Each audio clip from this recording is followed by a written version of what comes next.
And it is time for some Hurricanes football here as we get you ready on Hurricanes Game Day. Game Day indeed at Hard Rock Stadium. Yeah, Virginia in town to take on 11th ranked Miami. We're ready for some U football. Yeah, we're ready to rep the U here at Hurricanes Game Day as always with the gentleman to my left and right, Micheal Barrow, the great Kane, and Josh Darrow, of course, getting you ready for the game today. And guys, it is a game where Miami enters in with some momentum. We talked so much over the first few weeks of the season that these are the games you have to win. These key ACC matchups that maybe aren't the elite teams or the highly ranked teams, but they're the teams on your schedule that's the next step in the process. And Micheal, when you look at Virginia, this is the old kind of trap game. You beat Pittsburgh. You took care of business. Wasn't always pretty, but you did it. You've got a bye week and then a team that enters today ranked on a Friday night. So how do you avoid that whole trap scenario and play your style of game and get a win today?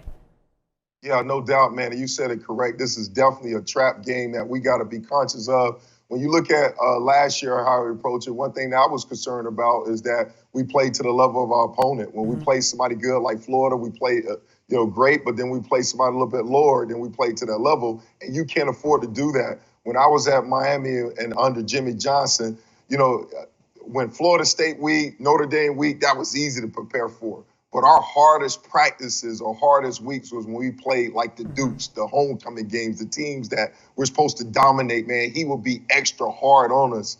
And, I mean, he would try to kill us in practice. And that's the thing that I like about Manny Diaz, how he's saying, hey, this is the most important game of the week.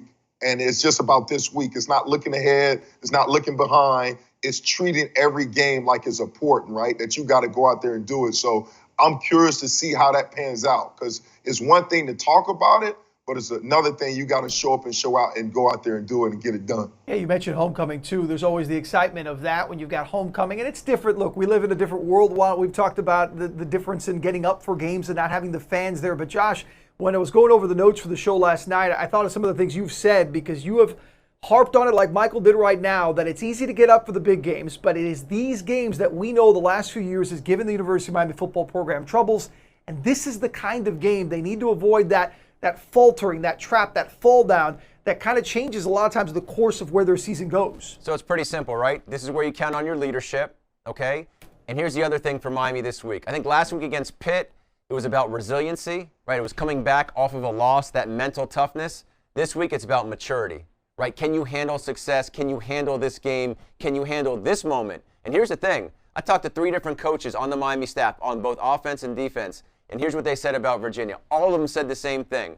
How tough they play, how hard they play. They won't be scared. They won't be intimidated. Remember, they're the reigning ACC Coastal champs. Bronco Mendenhall has been there now 4 or 5 years. He's instilled a culture in that team. So if Miami doesn't come ready to play, if they're hung up on their quarterback's hurt or they're 1-3, guess what? Guess what's going to happen? It's going to be a really hard football game. We know the weather's not good out today, so you just never know. So the mindset has got to be focused. They got to be locked in, and they got to match Virginia's intensity, their discipline, and how hard they're going to play, because Virginia is not going to be scared, and they're not going to be intimidated, and they're not going to back down. Yeah, and Micheal, to his point, too, is that you know what you're going to get. As all teams, when they face Miami, they want to beat Miami. It doesn't matter what Miami's record is, and obviously Miami has a good record. But the setup for the rest of the season is interesting, because this game, again, can take you a lot of directions. 5-1 heading into a bye sounds a whole lot better than 4-2. So the setup and the way the season lines up, this is a big part of that process as well. No doubt, no doubt. Well said. I love what Josh said earlier, man. We got to take care of business, man. We got to understand what at stake. You can't afford to look ahead. You can't, just because we got that U on the side of the helmet means nothing. Every day, every time we step on the field, we got to go earn it. And that's what they got to do today. Guys got to show up. When you talk about leadership from the player standpoint, this is where leadership need to stand up. This is where they need to say, all hands on deck. Let's go take care of business. Because if we take care of business, hey, 5-1 looking sweet, man, on that bye week, man. You're controlling your own destiny, and that's what we got to do. That's what the U's got to do today, and that's what we expect them to do. We'll tell you why, though, we expected to do that over the course of the next couple of hours. We'll be here at Hurricanes Game Day alongside Josh Darrow and Micheal Barrow. I'm Will Manso. We're getting you ready for the Canes UVA, a little homecoming, a little U style. We're ready to go. We've got some of the look back at the victory last week against Pitt and much more coming your way. Keep it right here on Hurricanes Game Day. As one of the more than 1,200 physicians on the University of Miami Health System team, I want to welcome you. Our facilities are open. and we're ready to care for you. Our commitment to your health is unwavering. And we have implemented many new guidelines to keep us safe. We are ready to care for you. In our facilities or virtually, wherever you are. We're ready. And we look forward to caring for you. See a specialist today, in person or virtually. Don't wait for tomorrow. Make the days count. Gatorade has carbs to fuel and electrolytes to help replenish, so you can count on the proven formula. Nothing beats Gatorade. This year, the game plan is different. Hard Rock Stadium won't have all 65,000 of you bringing each game to life. But that can't stop you from making your presence as a Canes fan known. The Miami Hurricanes team store has everything you need for football in 2020. Find Canes apparel to wear for men, women, and kids. Represent the U wherever you are this football season. Shop now at shopmiamihurricanes.com.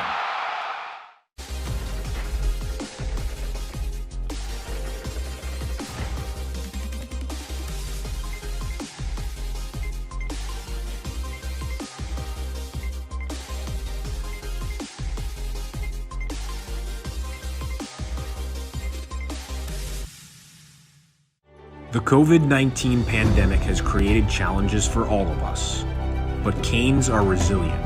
Canes are united. As an athletics department, we are facing significant financial challenges related to the pandemic, but we remain committed to our mission of building champions. We stand united in support of our young men and women and launched the Canes United COVID-19 Relief Initiative.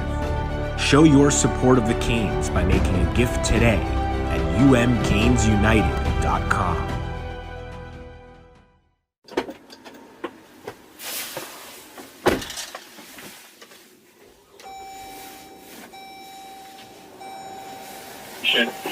On a rainy deal on national TV on Gameday. Now, but I will tell you, Pitt is troublesome, but Miami's got to win the football game. We've got to graduate from a hard loss to another loss. We can't have these 2 in a row or 3 in a row. All right, so here's what I got on Canes. Miami usually checks out when they lose one of those embarrassing games, and a game like Saturday usually goes the other way, and I'm terrified about that because for Miami to truly be different, they need to say, okay, we'll get you next time, Clemson, and dominate their opposition. They've never done that in the ACC. Everything you've got. They always lose these type of games. And here comes a team that's going to punch you in the mouth, and you're going to stroll out there and expect, because you're wearing the orange and green, that they're going to lay down for you, and it's every ACC loss we've ever had. Swings the leg, and away we go. Miami and Pittsburgh underway at Hard Rock Stadium. Has a tight There you go. He's going to be sacked.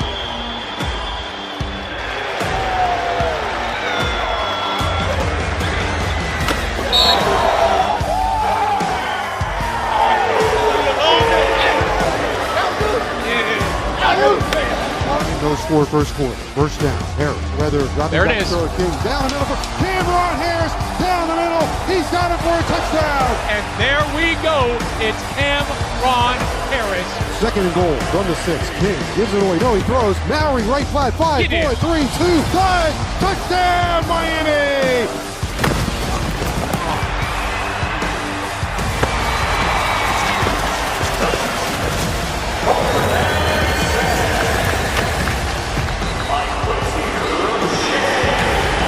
Long point out for Mowry. Middle of the field, he's got him at the 20. He's going to go all the way.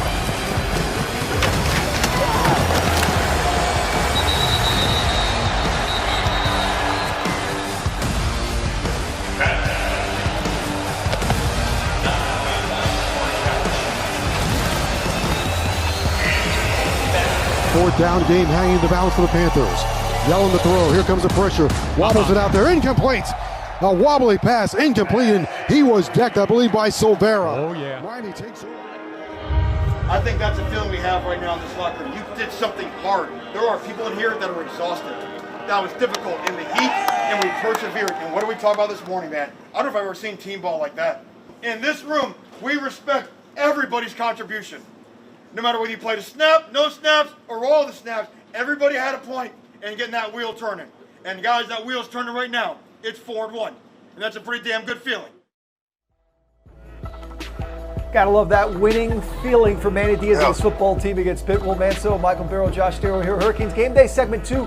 Getting you ready for hopefully another winning feeling tonight at Hard Rock Stadium, 8 o'clock kickoff against Virginia. And guys, when we talk about this team and you look at where they stand, I think a lot of Miami fans, Josh, start with the offense and all the excitement surrounding Rhett Lashley and where it stands. And we have all talked a bit about it. And it's funny how, one drive to drive and chase. Oh, hey, it's great. Oh, it's terrible. Oh, it's just the way fans are. But in general, as you watch the whole body of work so far through 5 games, Josh, what do you think about Rhett Lashley's style and this offense? Well, I think first and foremost, when you look at Rhett Lashley, they've talked so much about playing fast, right? Simplifying it for the kids. And I think as a coach, one of the biggest things is, coaches, they consume football for a season, for a lifetime. They are experts in the field. But what matters most as a coach is really you're a teacher. At the end of the day, you have to teach your kids how to play and how to play your system. So it really doesn't matter how much you know. It really matters how much your players know. And I think with Rhett Lashley, you can see that as they've kind of simplified what they ask or made it easier for them to execute, because you don't want them thinking. You don't want your players thinking. And I think Rhett Lashley has made it easier on his kids. Now, where has Rhett Lashley made the biggest difference? So one, we know about the big plays, right? We saw it last week against Pittsburgh. He can always draw something up when he needs it. And I kind of equate it, he's a poker player, right? He gets you to go all in, he's bluffing, and he takes all your money. And that's what happened last week. Cam Harris, we saw it, Will Mallory. He took Pitt's money.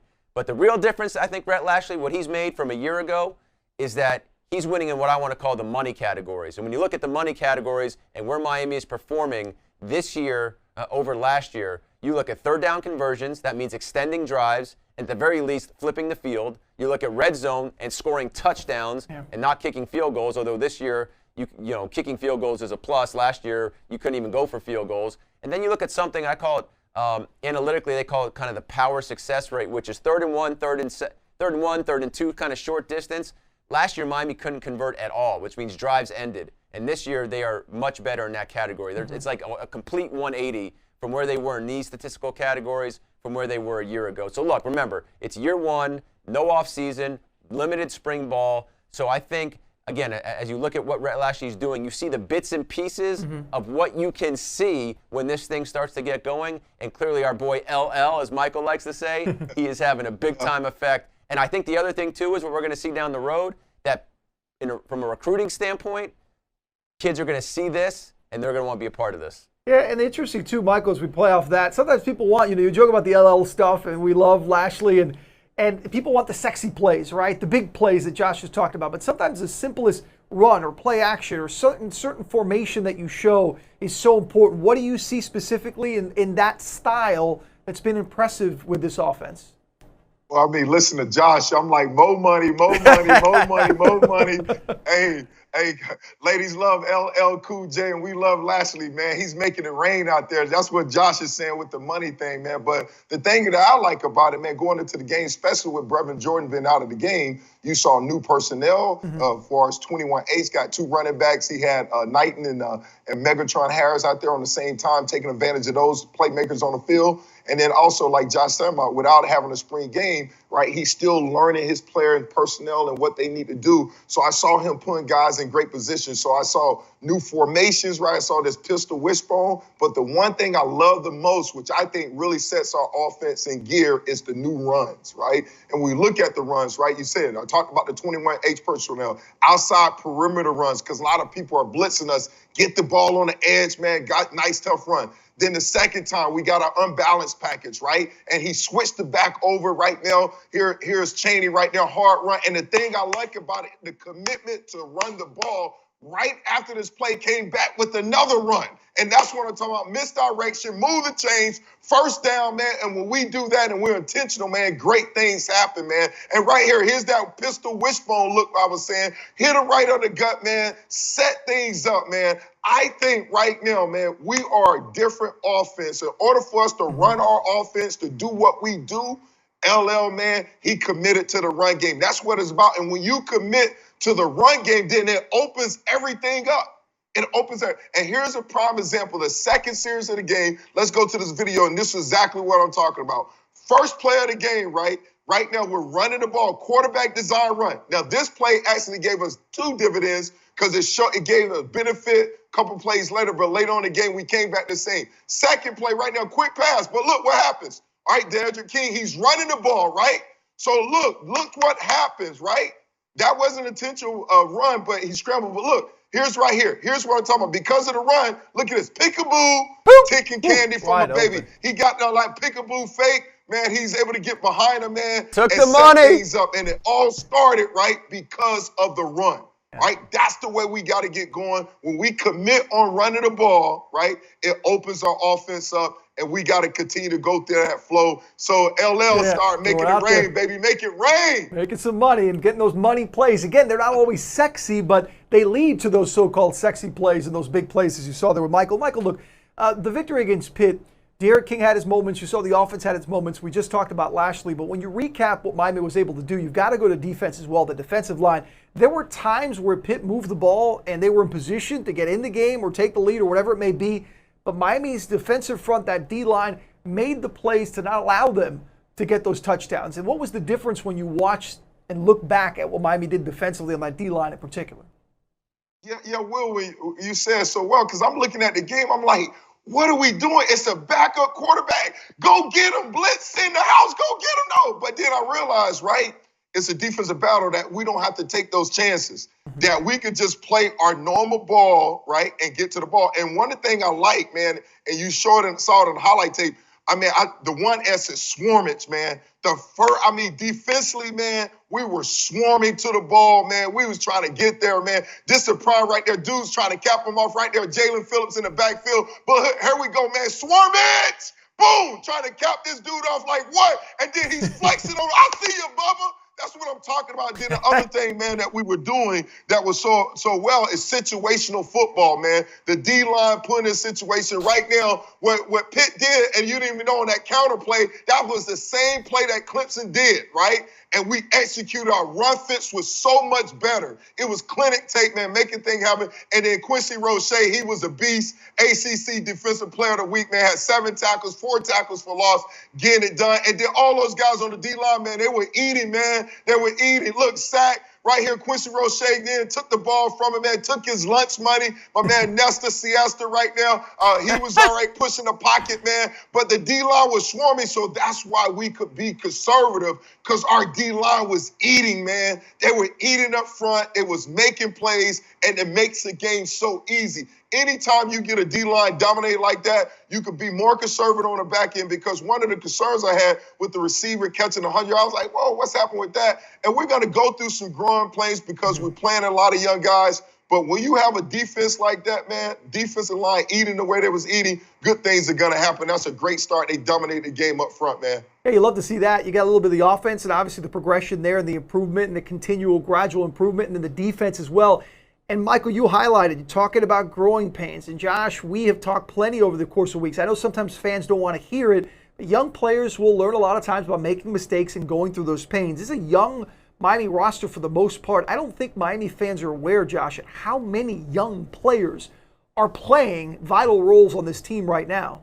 Well, look, at the end of the day, how do you build your team? How do you build a roster? How do you build towards success, right? You got to have layers and layers and layers of personnel and talent. And when you look at Miami, I think as you watch the team, instead of just looking at the result, obviously the result matters, wins and losses, but you start looking, like when we talked about Rhett Lashley and his offense, you can see the future. You can see what it's going to be like, and you can see why kids would want to play in it. And again, when you look at some of the young pieces on this team, right, this is where depth matters. You look at just the running backs. We showed it before. Don Chaney, Jalen Knight, Miami got the 2 top running backs in South Florida. That's significant. But then you dig a little deeper and you look on the defensive side of the ball and you see Jafari Harvey at defensive end or Cam Williams at the other end. You see a guy like Corey Flagg, who the coaches were high on, but all of a sudden he gets inserted into the Clemson game. He gets inserted into the Clemson game and plays well for a freshman. Or Corey Couch a week ago against Pitt, making some huge plays. So Miami has got a lot of young,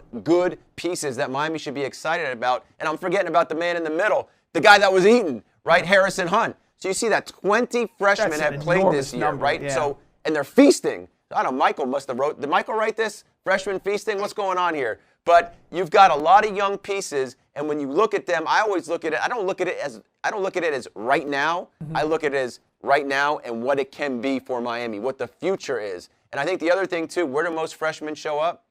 They show up on special teams. And I talked to special teams coach John Packey this week, and he is so happy with the effort he is getting from those guys on special teams. It doesn't always show up, although I think Mike might have a little something for us here coming up. But those guys play because that's their chance. That's their opportunity. You let a freshman earn his time by giving everything on special teams, and Coach Packey is very happy with what he's getting out of that group. And Michael, he just said it too, especially in a program like Miami, in the elite programs, and you come to Miami as a young player, you want to get on the field, you want to represent the U, and you want to put that, you want to be in that field, and the easiest way to do it, which is not always easy to do, is show something on special teams, and these players are getting a chance. A lot of these guys we see in special teams now are going to be the regulars we see next year and the next year, that next layer of talent. Well, when you talk about Josh, talking about show up on special team, man, that's one of the keys to the victory of this game, man, because we talked about flipping the field, and the guys that show up consistently, man, we got the two best kickers in college football right here. My man Hadley, man, getting it done, man, the Rain, man, that's the true Rain, man, because he punted 60-yard punts, man, one of the highest average for a 16 punt in history. All right, and then also Jose, I'm not Italian, Borgalis, man. He's getting it done. We got a kicker, baby, getting it done, man. Hey, right now he's automatic. I call him ATM Adam because he's automatic, man, because he's automatic. 8 for 8 this season, man, getting it done. Last year we couldn't do this thing, man. And then one of the biggest plays, arguably biggest plays in the game that was a game changer was made by what Just talking about, one of those freshmen right here. Donis, man, number 29, getting it done. This outstanding great play, man. Yeah. Right now they got what they want. This is a great call by them, but right here, this is outstanding by here. He shoots it, make the play, outstanding tackle, man. Hey, those freshmen are getting it done, man. I love it, man. Hey, guys showing up and showing out, man. The special team was special this past week. So in the pit recap, we talked offense, we talked defense, we talked special teams. You do those three things well, you're usually going to win. It usually works out. And the Canes did get the win. They hope to get another one today against Virginia. We're going to talk a lot more with these two guys about what Miami will need to do once a day and to get that win to improve to 5-1. And I'd say we got some sharp-dressed people right here. Michael's got the turnover chain. Turnover, baby. We're all repping in the black and the green. We got all kinds of colors repping the U, and let's do a little best dressed as we go to break.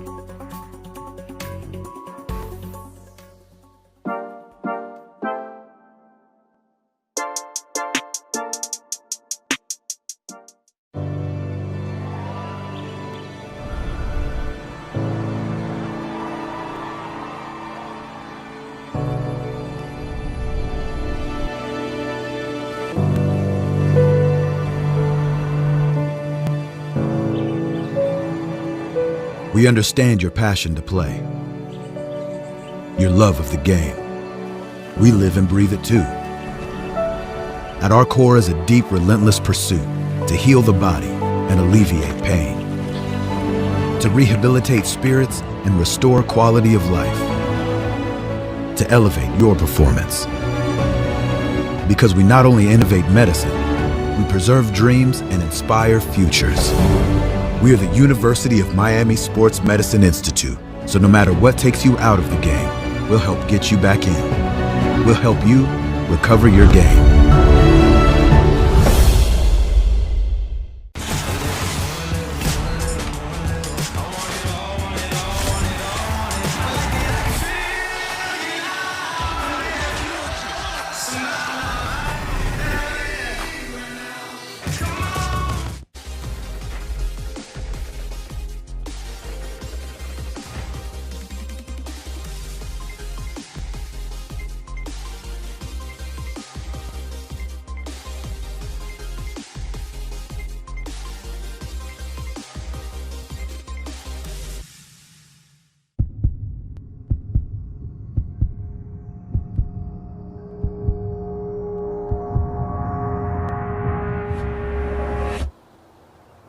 Sometimes, ordinary tasks can become extraordinary feats. The Joint Chiropractic helps to keep you moving through everyday life and beyond. Visit today and receive your initial consultation, exam, and adjustment for just $29. The Joint Chiropractic. You're back, baby.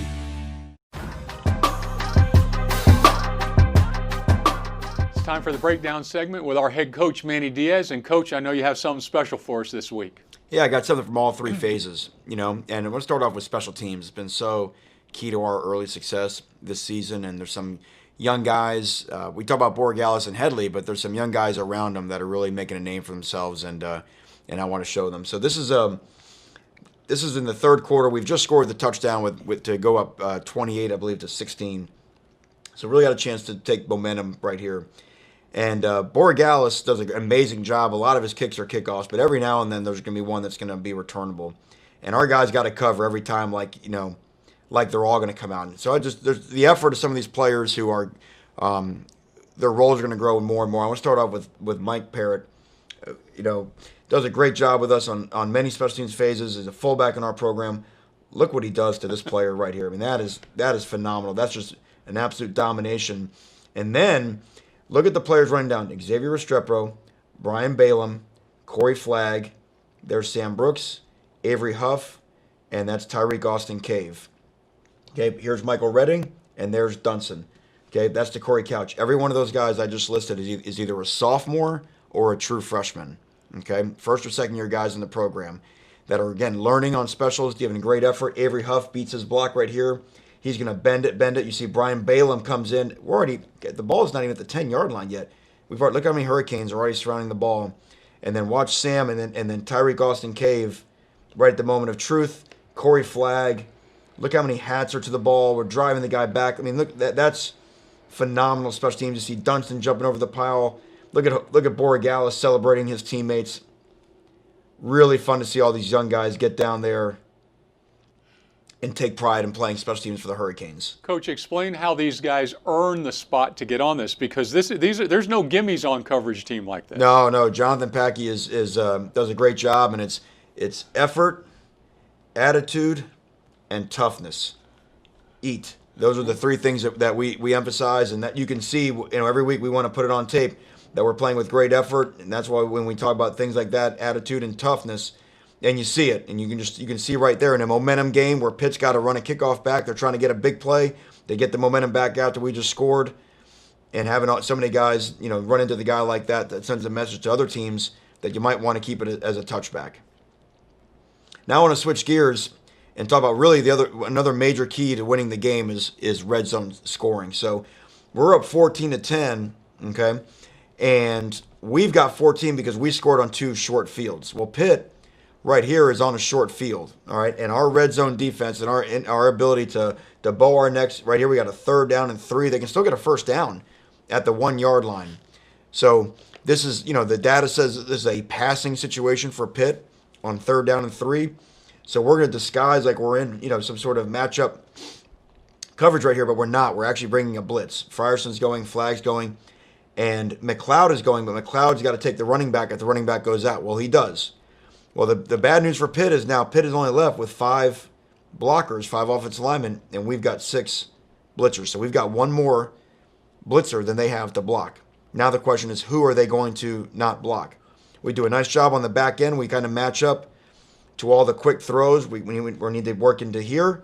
So the quarterback, you can see his eye progression. He's trying to go to the back. Okay, the next read on this is going to be this under coming back from the field, but he doesn't have time to get his eyes to it, trying to work the wheel route. And there from behind, you can see Jared Harrison Hunt. Bang, goes up in there. But the guard actually fans out to block Jalen Phillips because the tackle's got to block Gilbert Frierson. And again, simple mathematical equation. You ask 5 guys to block 6. They got to cut someone free. It ends up being Jared. Does a great job. Actually ends up knocking the ball out. And the quarterback was very fortunate to get on it, leading to a Pitt field goal. Coach, you go back to Roche, too. It looks like he was ready to knock that thing down, even if the ball was able to get out. He was. He's doing a great job right there. You can see it. I mean, it's going to be a ball disruption type play. And even Frierson is able to beat his block. I mean, a lot of guys doing a lot of good things. And we keep doing those type of things. That's where those strip sacks are going to come. Of course, we got one later. So now another situation, again, and here we are late in the first half. And guess what? Pitt's down on our goal line again. Another 3rd down and 1. I mean, maybe not even 1. Very difficult situation. They got all their big bodies in, got their big fullback in. They have an extra offensive lineman in, a couple extra tight ends. So they're going to try and shift and outflank us over here to our left side. So look at the great job, Roche, Amari Carter. We recognize it.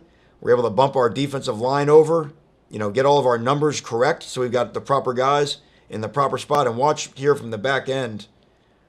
Boom, everybody gets set. Now watch our guys get forward. And I want you to see this line is the 5-yard line is almost 1.5 yards, 2 yards deep in the backfield. Watch how many guys in orange shirts end up on that side of the line. Silvera goes, great get off, ends up knocking off the pulling guard. Roche does a great job. That's Amari, knocks the fullback down. We've got 3 unblocked Hurricanes at the point of attack ready to make this tackle. So Quincy hits him. Bubba Bolden, great left shoulder tackle. And then just watch effort. Even a guy like Amari Carter getting off the ground. Really, really nice job. Flag over the top. Frierson right there. Just great. And that's where you see the quarterback's reaction. That's intimidating defense. And again, making someone kick a field goal instead of scoring a touchdown. But Coach, really, you go back to Silvera. His penetration allows the perimeter to come in and make the play. They don't get cut off. Because he takes 2. Yep. Right? Anytime you can take 2, again, just coming back to math, right? Because now the puller they had for one of these guys isn't there anymore. And our linebackers do a nice job of flowing. There's Sam Brooks takes the run-through gap underneath that block. So, again, just a lot of guys showing toughness, and that's what Red Zone is all about. So, really proud of the effort right there. And the last 2 plays I'm going to show is on the offense. And the first thing I'm going to show from early in the game, how sometimes a play that doesn't look great might be setting something up for later, okay? So we're going to run, okay, we got a funny formation right here. That's Cam Harris. Looks like we have 4 wideouts in the game, but actually that's our running back. That's Cam lined up out there. We have 2 wideouts over here, and that's another wideout right there, okay? That's Will Mallory lined up at running back, which is a little bit peculiar, okay? Not something we normally do. All right, and what we're doing is we're running just a lead play for Derek King. So we're going to try and block these guys right here, and we're going to lead up on this linebacker. But the linebackers, see how these guys are. This is why Pitt's really good. Look, they've got 2-on-2 over here. They've got 2-on-2 over here. So they take away everything easy, and all these guys are always freed up to be run players. And especially when your quarterback's a run player, he adds another blocker, right? Because now you've got 5 offensive linemen plus Mallory equals 6. So they devote 7 guys to stop the run, which makes sense. We're going back to math, right? But there's a downside of that. See this right here? There's nobody there. So here's a play that's not going to look great. 1st and 10. Oh, man. Boom. 1 yard gain, 2 yard gain. It is what it is, right? Well, sometimes, now, obviously, we wanted to gain more than 2. Pitt did a nice job on this play. They stunned it inside and made it difficult on us. Okay, so you get what you can get. But you're always setting up something later. And here's the later. Now we're in the second half. Okay, game's kind of gotten a little bit close, but the defense came through with a big strip sack to give our offensive ball on the short field. And here we go again. Here's Cam Harris. Here's our 3 wide receivers split out of the field. And there's Will Mallory. And there's Pitt in the same structure. They've got their safeties way wide because they don't want our wide receivers to make any easy, non-contested catches. And then here's their 7-man box, okay, because they know that Derek is a running threat. So here it goes again. This is basically the exact same play, and here are the guys that made that a 1 or 2 yard gain the play before. Well, guess what? It's not the same play. So a great job by Rhett Lashley and our offensive staff, not just in play design, but setting up through the course of the game. You got to hold your water because you want to come back, you want to call it again. And it's very similar to the Cam Harris touchdown, but it's presented differently because now it's a Mallory playing fullback coming through, and the guy can't be right because if the guy covers Will Mallory, then they have a hard time stopping Derek on the running play. Because see how you've got the middle linebacker blocked, and Derek just does a nice job of putting it on him. Sometimes those are the hardest ones, right, when the guy's wide open.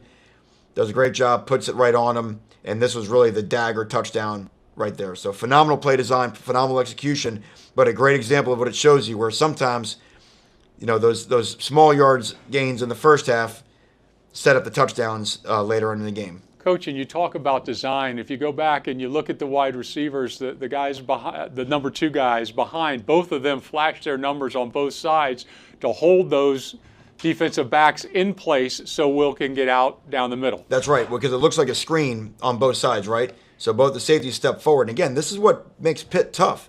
they're not going to give you any easy offense. A lot of people we play, these DBs will be off, and you can throw a little screen out there and get 5 or 6 yards. Pitt doesn't give you any of that. They've got every single player right now basically within 6 yards of the line of scrimmage. That is high reward for them, but there is high risk because, again, if somebody can slip through, it can create a problem like this. So, again, full credit to our staff and to the players to execute this thing to make it happen. Okay, Coach, thank you very much. It was the breakdown segment with head coach Manny Diaz.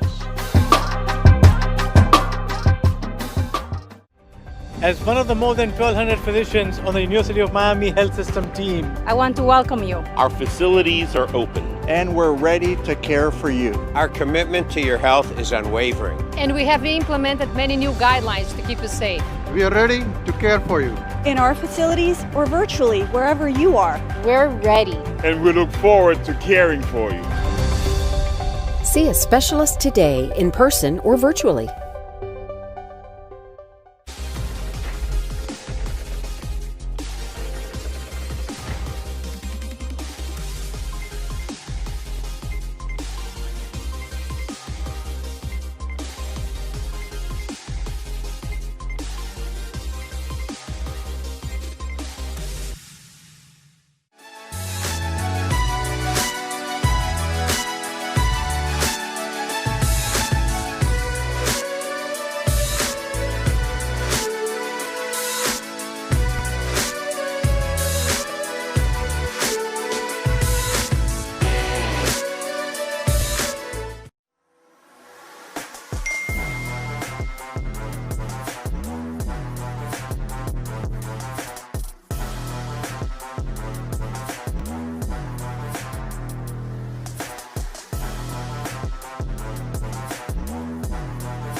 Download the new Miami Hurricanes app today for the ultimate Canes fan experience.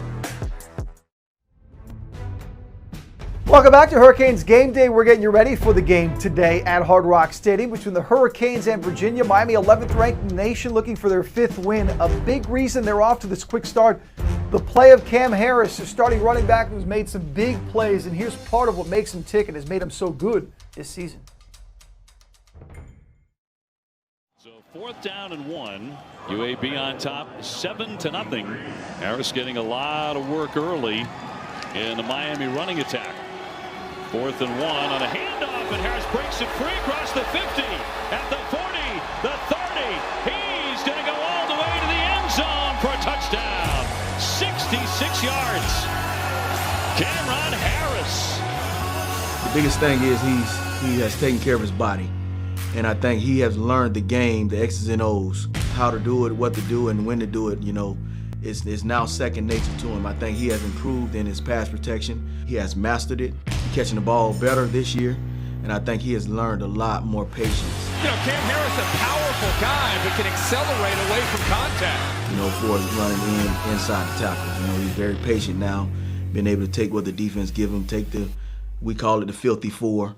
And get upfield, take the filthy 4 until they let you out the gate.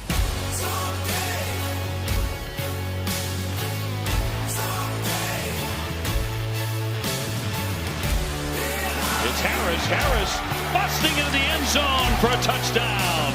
Boy, he's so tough to bring down on that first tackle. Not only on the field, it's just off the field. I try to be a better man, better person. I try to do everything that the coaches want me to do as a better person and a better player. And the running back motto is success don't care about how you feel, it only cares about the process. And with that, what that means is that we're gonna work, and we're gonna work until we get it done correctly. Physical guy who looks like he weighs more than 210. But he made one little move, 66 yards to the house. It's a great way to describe it. Bruising run. Look at Harris. He does a lot of this on his own. Big fella has some speed. Yeah, he's known as a power guy. Harris has the edge. Big fella accelerates down the sidelines to midfield. It's a foot race. Can they angle him out? Diving for the pylon. Touchdown, Miami. I think of violent running.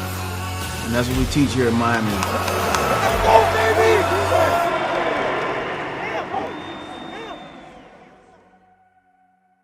As we come back to Hurricanes Game Day, joined now, of course, by Micheal Barrow and Josh Darrow. Michael, we see a little bit of what makes Cam Harris go. And, part of the highlights reference, look, he's kind of a bruiser. He's a big guy. But he also has the ability to make the big plays. You highlighted earlier, and Manny did as well in the breakdown with DBJ about getting him out of the backfield, making that play. But what is it about Harris that you like, the things you've seen so much, that he can be the guy that runs in between the tackles, but he can also be that guy that busts loose and makes the big play? Megatron. Man, I call him Megatron, man. Not you, based on that episode we just saw, man, how he transformed his game. Not only has he transformed his game, he transformed the offense as well as transformed the team. And it's easy to look at his numbers. He's the leading rusher on the team with 380 yards, 5.8 carry for 5 rushing touchdowns. But the thing I like, which your coach mentioned, is that his willingness to do the dirty work. And when I'm talking about dirty work, I'm talking about pass protection. And he doesn't get enough credit for that. I mean, this guy does an excellent job of picking up the blitz, giving Derek King time to throw the ball. So if you go to the film right here, here's what I'm talking about doing the dirty work. Right here, Pitts is blitzing. Next job right here, getting that guy at the club, man, creating a clean pocket for him. All right, ready to go, man. Outstanding job. Here's a replay again, putting his face in the fan, man, hitting this guy, man, getting this guy at the club. All right, right here, against Florida State. They're blitzing right here. Look at him. Read the blitz. All right, able to get a clean pocket so we can complete a pass right here. You'll see the same thing from the end zone. A lot of times when you look at star players, right, we used to call this the Deion Sanders rules. Deion be like, man, I only get paid to cover. I don't tackle. And a lot of times your star players do that. But right now, Cam, Megatron Harris, man, he transformed his game, and you're seeing the dividends of that, man. I love the way this kid is playing, man. He's a great addition to this team. You mentioned he's the leader. Look, he's the go-to guy as far as early in the game, and you pound with him. You put him in because you trust him in pass protection. But you also want to turn to the younger guys. And, Josh, you highlighted earlier in the show that the Canes went out, and they got 2 backs, 2 guys that are talented, that were, on paper, the most talented duo in all of South Florida, and Dade and Broward and Jalen Knighton and Donald Chaney.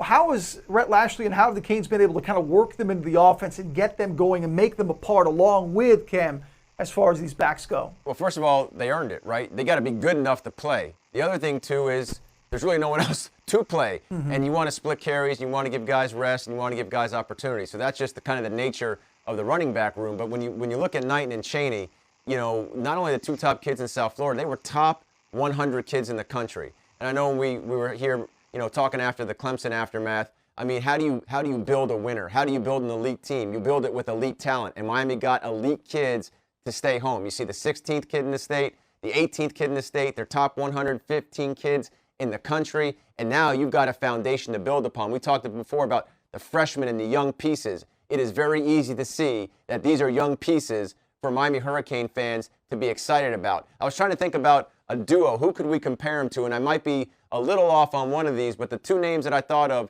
were back when USC had Reggie Bush, Lightning. That would be Jalen Knighton. And I'm not sure Don Chaney would like being called Lendale White, but he's more of the power guy.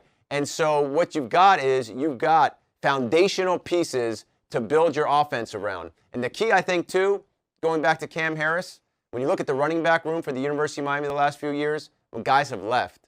Guys have left early. And I think it would be great for Miami next year if Cam Harris stays. Cam Harris would be a senior. Knighton and Chaney would be sophomores. Whoever else is coming back behind them. And that's how you start stacking your roster, right? It's hard to build and move forward when guys leave early. So if Cam stays with Knighton, with Chaney, now you've got the building blocks in place, plus whatever's coming in behind them in 21.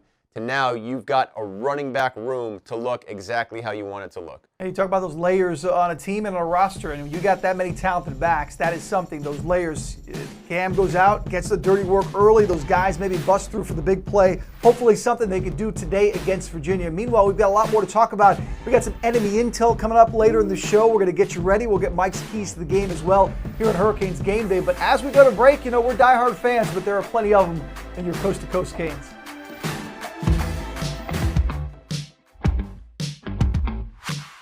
I am Sean Donovan, and I am the ultimate Canes fan. Currently, I live in Cleveland, Ohio. I became a Canes fan when I was 7 years old, which was the early 2000s. Me and all my buddies played on this. Our youth team was called the Hurricanes. and we were orange and green, just like the real Miami. We were so young, so we weren't really thinking about who we like or whatever, but we figured out that there was a college team called the Miami Hurricanes, and they looked just like us. They had the same colors, so we saw these guys, and we basically looked at them like they were like the big Hurricanes, and we were like the little Hurricanes. Like, those were our big brothers. Man, we don't really care about Ohio State. We're like, we want to be like these guys over here. And like, all the parents, all the fans would wear Miami Hurricanes gear, and it's like literally still like that to this day. Our fandom just kept going, and like 15 years later, we're still all diehard fans. So we get together on game days whenever we can. Whenever the Canes come up here, we like to try and go. Unfortunately, the Michigan State game was canceled. We were all set up to go to that. Whenever they play Pitt up here, we go to that. The NFL Hall of Fame game, a lot of Miami fans will show up. And all the time, you know, if you don't even have to really say anything to anybody, you just go like this, and they'll know. They'll just throw it right back. I got so much gear that I have in my house, and every time, you know, kind of being up here in Cleveland, there's, you know, a lot of Ohio State fans and stuff. But we just wear our gear everywhere we go. If anybody comes over to my house, you're gonna see Miami stuff up on the wall. If I go over to your house, I'm probably gonna be wearing something to do with Miami. So everybody knows that I love Miami, and all my friends love Miami. Everybody knows that I'm here. So.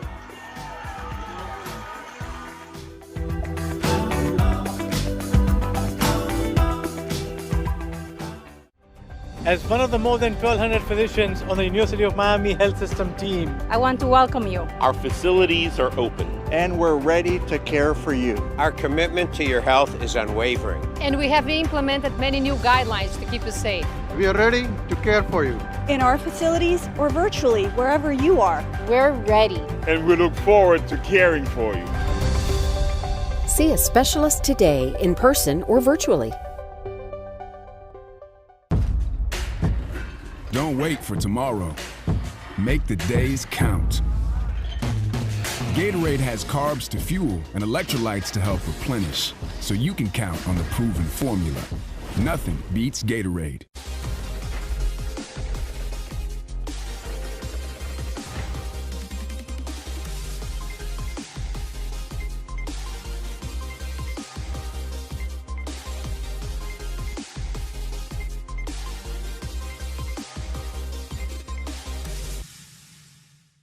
This year, the game plan is different. Hard Rock Stadium won't have all 65,000 of you bringing each game to life. But that can't stop you from making your presence as a Canes fan known. The Miami Hurricanes team store has everything you need for football in 2020. Find Canes apparel to wear for men, women, and kids. Represent the U wherever you are this football season. Shop now at shopmiamihurricanes.com. Take a look at Hard Rock Stadium where, you know, I was out of town this week, guys, and I was told it rained a lot, and it looks like it could be an ominous night with maybe some rain tonight. We will wait and see if that is an issue, but Miami, they've got no issues so far other than one hiccup at 4-1, ranked 11th in the country, and hoping to make it 5-1 as they host Virginia tonight. Will Manso alongside, there you see him. The great Micheal Barrow, the one and only Josh Darrow here on Hurricanes Game Day. The one and only. Thank you. I got that. I mean, you are the one and only. You're the only Josh Darrow I know. So you are really the one and only. I don't think there are too many of me around. I'll be honest. Listen, we got more than enough with you. That's one is enough. And we have got our Storm Tracker section, guys. We talk always about the specific matchup. And again, we'll highlight more specific on the matchup tonight against Virginia. But big picture, when we look at things, when we track things, Mike, you look at this upcoming schedule.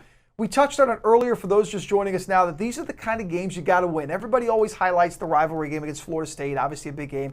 Clemson being that big game on the schedule, the number one team in the country. But the upcoming schedule, including the game today, these are the games Miami has to get over the hump with. As you look at the schedule, what comes to mind? Yeah, and that's the thing, man. We control our own destiny right now. We just need to take care of business one game at a time, the old cliche. And if we do that, we're going to position ourselves right where we need to be. And it starts this week with taking care of business. We talked earlier about trap games. And right now, we can't afford to look ahead. We can't afford to say, oh, man, we do this, do that, looking at team record and seeing who lost since we got the late game today. We got to focus on doing our job and taking care of our business and not being the statistics, right? Not being a negative statistics about, oh, well, Miami couldn't handle this or couldn't handle that. No, let's take care of business. Like Josh said earlier, it's all about the leadership, not only from the coaches, but the leadership on the field, making sure we take care of business today. And Josh, it's strange when you look at these schedules because you see the teams ranked and look, the records have already changed, and that's just the course of a game. And this is such a bizarre year. It's really hard to know. North Carolina was ranked, at the top 5 last week, then they get upset. But the bottom line is this, no matter what the record says, it's an ACC opponent Miami needs to beat. 100%. And look, here's the deal. As Manny said, it's us, right? It's our standards, how we play. At the end of the day, if Miami's able to win today, they're 5-1. You position yourself for the playoff race down the stretch. So it doesn't matter who you put up there. You got to knock those guys out. You got to knock those guys out so you can get to the finish line. But there are good football teams in this conference. Make no doubt about it. I know, Virginia Tech lost today, NC State lost today, but there are 6 teams there were in the top 25 that played games actually prior to today. So the ACC is a good league, but at the end of the day, be your best on game day and play to your standard, and that's all that matters. I joked that I was out of town this week, so I wasn't in on the meetings as much this week, but I got caught up when I get the rundown and it says, why are teams that haven't played in the top 25? And they said, let Josh take that. Why is that? You're not a fan of getting ranked without playing, are you? All right, so I'm not going to rip off my shirt the way Mike did a few weeks ago, but I'm a little fired up about this. I'm not a big hot take guy, raise my voice, get all excited. But are you kidding me that there are teams that hadn't played games before today that are in the top 25? ESPN, after last week, put out the teams who had the best chances to play in the championship game, and 2 of them hadn't played a game. Ohio State and Wisconsin. Now they won today, but come on. It's comical. It's laughable. I mean, it goes against every essence of competitive sports that you don't play and you enhance your chances of being in the championship game. What is that? Come on. I mean, here's my suggestion. NASCAR. It's like positioning for a race. You haven't played? Back of the line, buddy. Get to the back, earn it, and work your way into position. Miami's busting their butt. Clemson's busting their butt. The Big 12's busting their butt. SEC's busting their butt. I know it's not their fault. Pac-12 and Big Ten made decisions for health. But come on. You don't get rewarded for not playing.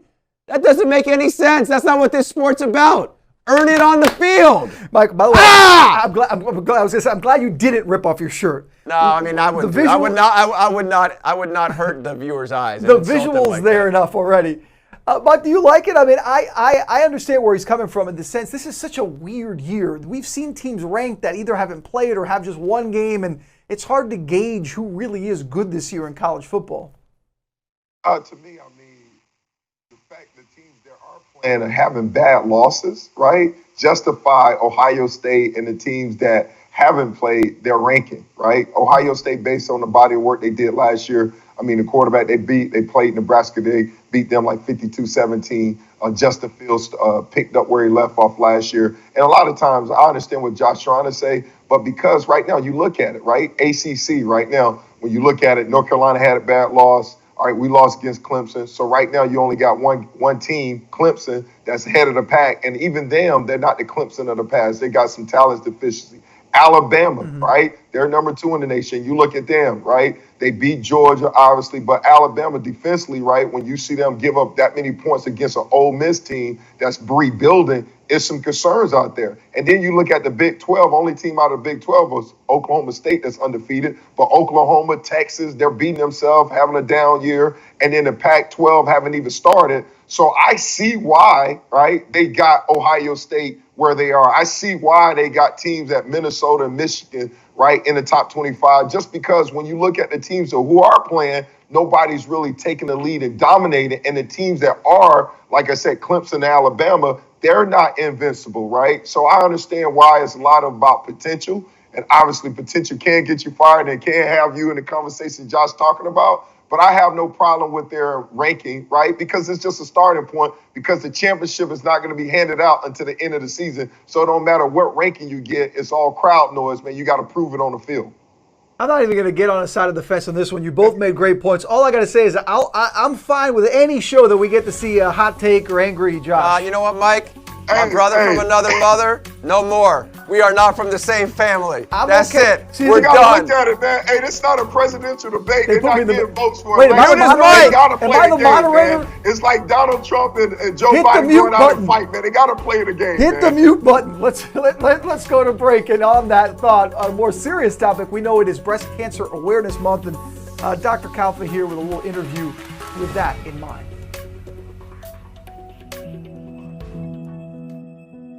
Dr. Kalfa, it is a pleasure to have you today to talk about Breast Cancer Awareness Month. What is the particular messaging for this time of the year? Thank you so much for having me. And it's great to talk about this in October. In the last 6 months, we learned a lot. We are now able to provide a safe environment and safe facilities where our patients can have their screening mammography safely. Postponing a screening mammogram can potentially make one that is diagnosed with breast cancer have a more advanced stage when she's diagnosed. Having more advanced stage of diagnosis usually means more treatment.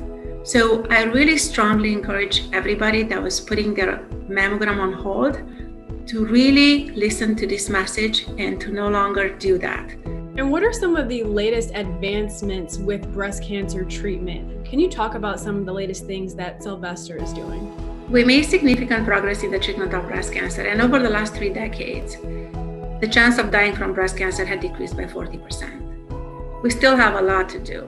If the patient is diagnosed with a stage 1 breast cancer, the chance of surviving and being cured from breast cancer is more than 90%. But the chance is going down as the cancer is more advanced. You talked about the great care that Sylvester is able to provide for its patients. Can you talk about what you have been able to take away from the patients that you take care of? Our patients are the best inspiration and motivation that I can ask for. And they're resilient, they're beautiful, they're brave, and I'm just gonna give it all to everyone that comes my way.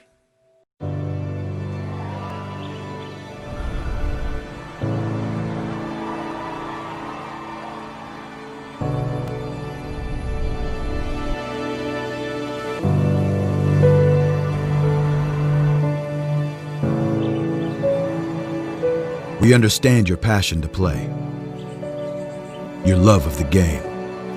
We live and breathe it too. At our core is a deep, relentless pursuit to heal the body and alleviate pain, to rehabilitate spirits and restore quality of life, to elevate your performance. Because we not only innovate medicine, we preserve dreams and inspire futures. We are the University of Miami Sports Medicine Institute, so no matter what takes you out of the game, we'll help get you back in. We'll help you recover your game.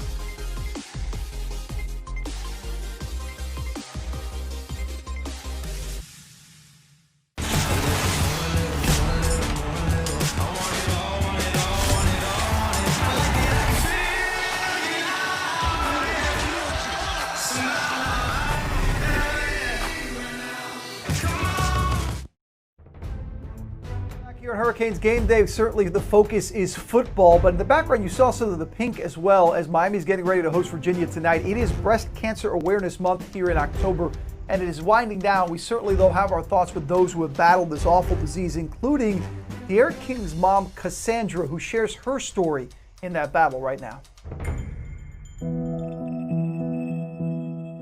Hello everyone, my name is Cassandra King. I am a mother first of all, I am a sister, I'm an aunt, I'm a friend, and I am a survivor. You know, I went to work every day, Monday through Friday. I went out and did my exercises every day. I did basically whatever I wanted to. I had all the strength that I needed to, to do what I needed to do on a daily basis until I got that news. I went for my yearly mammogram. And this year, my doctor was like, well, you're at that age where you need to, start getting your mammograms. And so I said, okay. So I did my physical and I took my mammogram. And so that's how I actually found out I had cancer from my mammogram. Ooh, it was a big drastic change. I mean, my energy wasn't there. You know, all I could do was basically sit home and, you know, try to just be as comfortable as I can because, mind you, I'm an athlete. I was an athlete myself all growing up and all through college and everything. And I've never been sick, never had any kind of illness. So this was a big punch in the face for me and my family. Just seeing them, you know, I couldn't give up on them. So just trying to be strong as I could for them and, you know, as well as myself. So, but they motivated me to just keep going. With God first, you can get through anything. I feel like that was my backbone. I leaned on my family, but I also kept God first, and He brought me through all of this.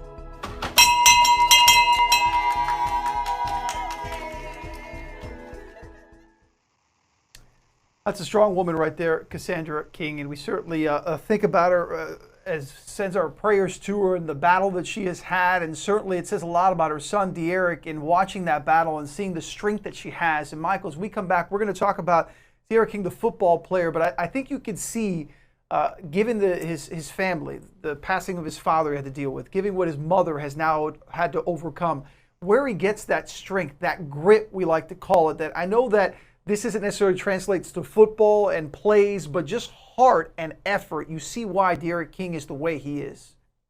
Yeah, no doubt, man. Transition of life, man. I mean, this young man had to deal with the loss of his dad, who was a friend, more than a dad to him. And then now he's got to deal with his mom battling breast cancer. I mean, it's tough. And Angela Duckworth, she coined the term talking about grit, what you made a reference to about grit is just being resilient, resolved, it's pressing on when it's easy to give up. And this guy, man, been hit in the head with so much adversity, but he's like the Energizer Bunny Rabbit. He keeps going and going on and on, and I see why. On and off the field, the challenges that he's dealing with, you know, man, you take your hat off to him, and you just look at the film on his play, man. When you talk about him on the field, you see some gritty plays that he could have easily tapped in the towel, threw in the towel, and be like, man, I ain't taking this. But the way he run the ball right here last week, that a midline new running play that we ran. Look at the spin move right here. Look at the toughness right here, trying to move the chains and whatnot. All right, this guy's tough right here. It's a drop back pass and right here versus Clemson. Easy, the game is out of reach, but he's still fighting hard, man, showing that grit, man, still pressing on. Right here, right now, he hands the ball off, but look at him, man. Right now, being a great teammate, trying to look a block. Look at him trying to lay a block right here. All right, screen Cam Harris and loose right here. This guy's trying to do whatever it takes, man, to be successful. He's putting it all on the table, and I see why, man. The apple don't fall too far from the tree, man. He definitely get that from his parents.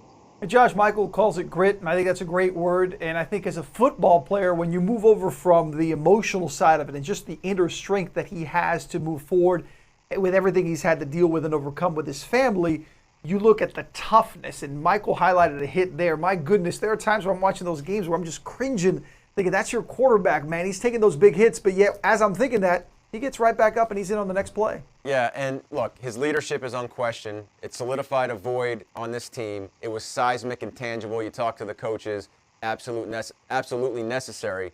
But Michael talked about his toughness, and when I went back and started watching the Pitt game, obviously you're always looking quarterback play, decision-making, playmaking. And then I saw two plays, and I was like, these are the plays that blew my mind, and they really weren't good plays to start. But at the end of the day, when you see what De'Eric King did after he threw the 2 interceptions, and especially the second one, his toughness, his willing to lay it all out on the field, and watch what happens. He throws the pick here, and when your quarterback does this, just watch. Boom! Receive it! Man. When he does that, by the way, that's when I cringed, guys. I did cringe at that moment. But when he does, yeah, you cringe. I get why you cringe, because it's your quarterback. Most quarterbacks would never do that. You're right. But when they show that in the film room, which they did to his team, it only re-solidified his status on the team. When he's throwing around his body like that and laying somebody out, and Michael showed what he did against Clemson. Now remember, in that Clemson game, that was the end of the game. It didn't matter at that point. And he's still laying himself out like that. You know how much this means to him.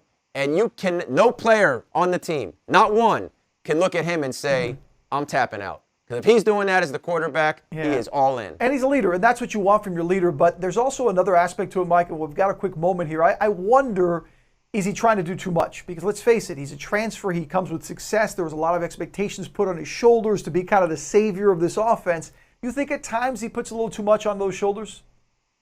Yeah, that's my only concern, man, is that you don't want him to try to do too much. He just got to trust his teammate, man. Here's a couple players I'm talking about. You saw, obviously, with the interception, Josh Schoen, they had a roll coverage that way. He tried to force the ball in. Here's a simple zone read. Everything about this play, say, give the ball to the running back, but there's what I feel like, little stuff like that where he's trying to do too much. You'll see it from the back end zone angle right here. This end right there. Everything about this play say give it to the running back, but here he's trying to do a little too much, right? All right, next play coming up, same game right here. All right, we got a boot. He's booted out right here. Right now, everybody's covered. Throw the ball away. Look at him trying to throw the ball inside. Easily could have been a pick. And one thing I want to do, I just don't want him to do too much. Trust his teammate. Continue to run the ball, right? Take the pressure off of him, all right, and do what you do. Don't try to do too much, man, and just you'll be all right. We know his heart's in the right place. We know he wants it just because he wants to help this team win, and he'll hope to do it again tonight against UVA. Meanwhile, as we go to break, we'll talk much more Canes football on this matchup when we come back. But right now, let's show some respect for a hometown hero.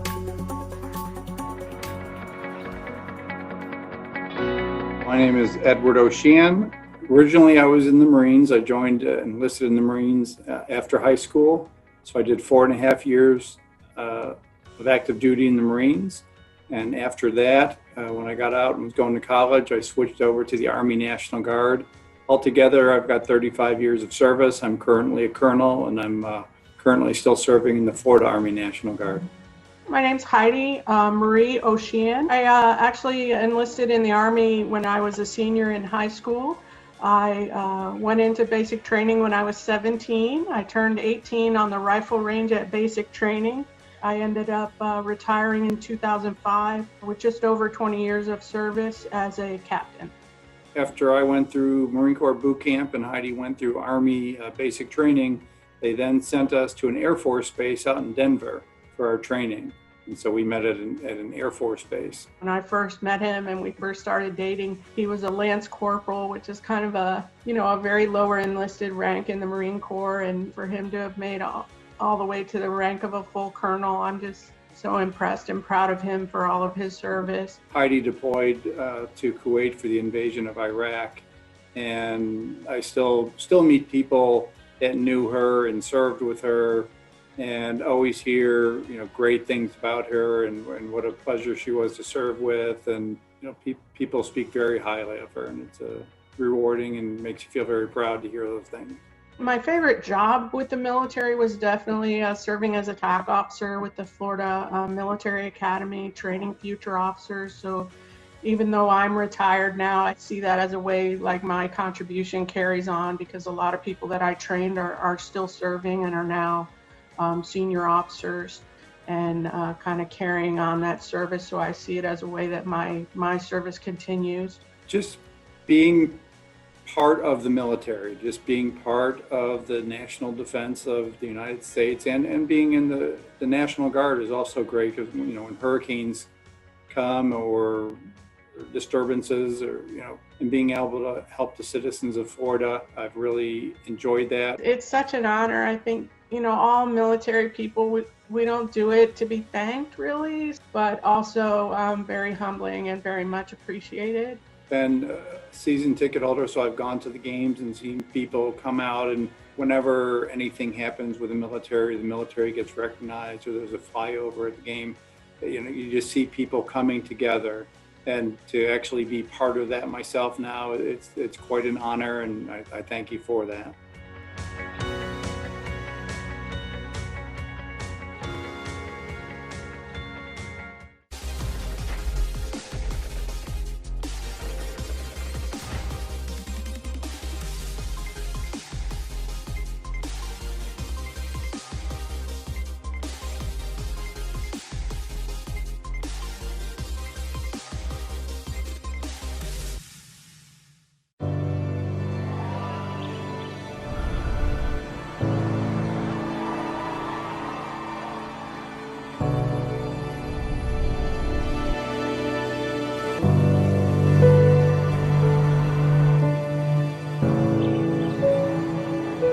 We understand your passion to play, your love of the game.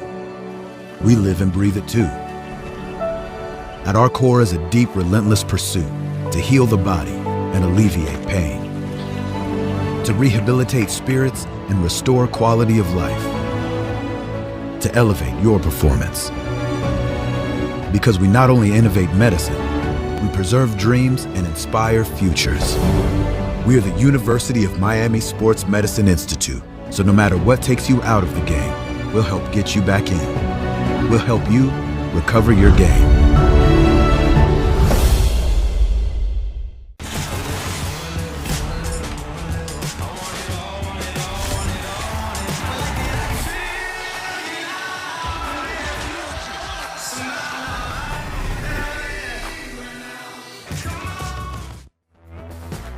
Back, we've got a lot to discuss here as the Canes get ready for Virginia inside Hard Rock Stadium. Hopefully the weather will hold off and the Canes can improve to 5-1. But as we return to Hurricanes game day, guys, it's time for enemy intel. To give you some intel though on the Canes, they will not have Brevin Jordan again for a second straight game. The unavailability report coming out a short time ago. Brevin is out. He's got that shoulder injury. The positive, I guess, Josh, is that you get the extra week 2 with the bye, and hopefully then with 3 weeks off, Brevin is ready for the stretch run. When you look at the offense, though, where we start an enemy intel with Virginia, why is it that we can't just get a situation where you know who the quarterback is for the team and they play? Second straight week that we're wondering who's going to play quarterback. But in this case, you've got musical chairs of quarterbacks potentially for Virginia. You got 4 guys that potentially could play tonight. So when you look at Virginia, first and foremost, right, they're got the hard hat on, right? And here's Brennan Armstrong. This is where he got hurt against NC State. Now, we talked about targeting last week. This is targeting. Ooh, and that's a hard hit. But you look at Virginia, it's going to be some misplaced personnel. They're going to have odd personnel sets, a lot of motions and shifts to run the eye candy. As you see here, that's Lindell Stone. He's the guy that came in for Brennan Armstrong against NC State. He threw it 54 times in that game. You know, you see the outs, take the grass. Wake Forest and NC State played kind of off coverage, so I would expect maybe Miami to change that a little bit. Billy Kemp there is a great receiver. He's certainly got the arm strength to throw it to the out. But you got to credit Virginia's coaches, right? Armstrong goes down. They bring in Lindell Stone. He is prone to the turnover. Virginia's turned it over a bunch of times. But against Wake Forest, they didn't just go with Lindell Stone, number 36. You start watching the tape, you go, wait a second. Is that Wildcat? Who is that? And that's Ira Armstead. He's a quarterback. He wears 98. And you're like, all right, so they went Lindell Stone. They went with some quarterback, draw, lead, zone to get some more foot speed out there. And then they bring in Keontre Thompson. I'm watching the film going, wait, 98, 90. Wait, is that the same? That's a different guy. They played 3 quarterbacks in the game. And look at it. He can move, right? Those 2 quarterbacks combined for 130 yards against Wake Forest. And now Brennan Armstrong's been cleared to play. So who is going to play? Miami doesn't know. But you know what Virginia, you're going to get, like I said, those shifts, motions, mostly the short passing game. They're going to take their shots as well. Michael will touch on that. So I think where other teams have had success against Virginia when they've been aggressive, linebackers, blitzing, applying pressure, and I think at the end of the day, whether it's Armstrong, Stone, Armstrong, Thompson, whoever it is, right? At the end of the day, Miami wants to take away the run and put it in the quarterback's hands and say, this is how we're going to get this game. That's what I think the key is for Miami playing Virginia. Now, put the ball in the quarterback's hands. You got to stop the run. That means you got to stop Wayne Talapapa. You got to stop number 21. And to me, he's the epitome of Virginia's team, right? You don't really know who this guy is. He's not a big conversation guy. But look at this hard-nosed, rugged style of play. We talked about Virginia earlier. What did all the coaches say from Miami? Hard-nosed, disciplined, play for 4 quarters, tough. Look at this guy. Taking on 1, 2, 3, 4 guys, and he powered one for himself. Each syllable, Talapapa. There we go. Talapapa into the end zone, but you see it every time. You see it every time with this guy. He is a tough, north-south, hard-nosed runner, going to break tackles and do whatever. Look at the end of this film here, right? You think he stopped on the 1-yard line? Twisting, turning, doing whatever it takes to score for Virginia. And to me, he is the model for Virginia football, right? Just a guy no one really knows about, but he's tough, hard-nosed, gets the job done. And so now he's running the ball. The quarterbacks are running the ball, as Mike always says, right? Do your job, keys, eye on the luggage. Miami's got to do a good job of taking that away, right? And then whoever the quarterback is, because they've turned the ball over a lot this year. Virginia has. It doesn't matter who the quarterback's been. You got to force turnovers and make them throw beat you throwing it. In part also the weather today, right? So put the ball in the quarterback's hands. Let the D-line eat, as Mike likes to say, and let the DBs on the back end make some plays. Mike, you mentioned those DBs. Josh mentioned those DBs about, for Miami. What do you look at when you look at the receivers, no matter who the quarterback is? Does UVA have some weapons? What do you look at strategically when you look at what they want to do with the receivers down the field and get the ball in their playmakers' hands? Yeah, and Josh talked about it. I mean, last week they had over 200 yards rushing the ball against Wake Forest. However, don't get it twisted.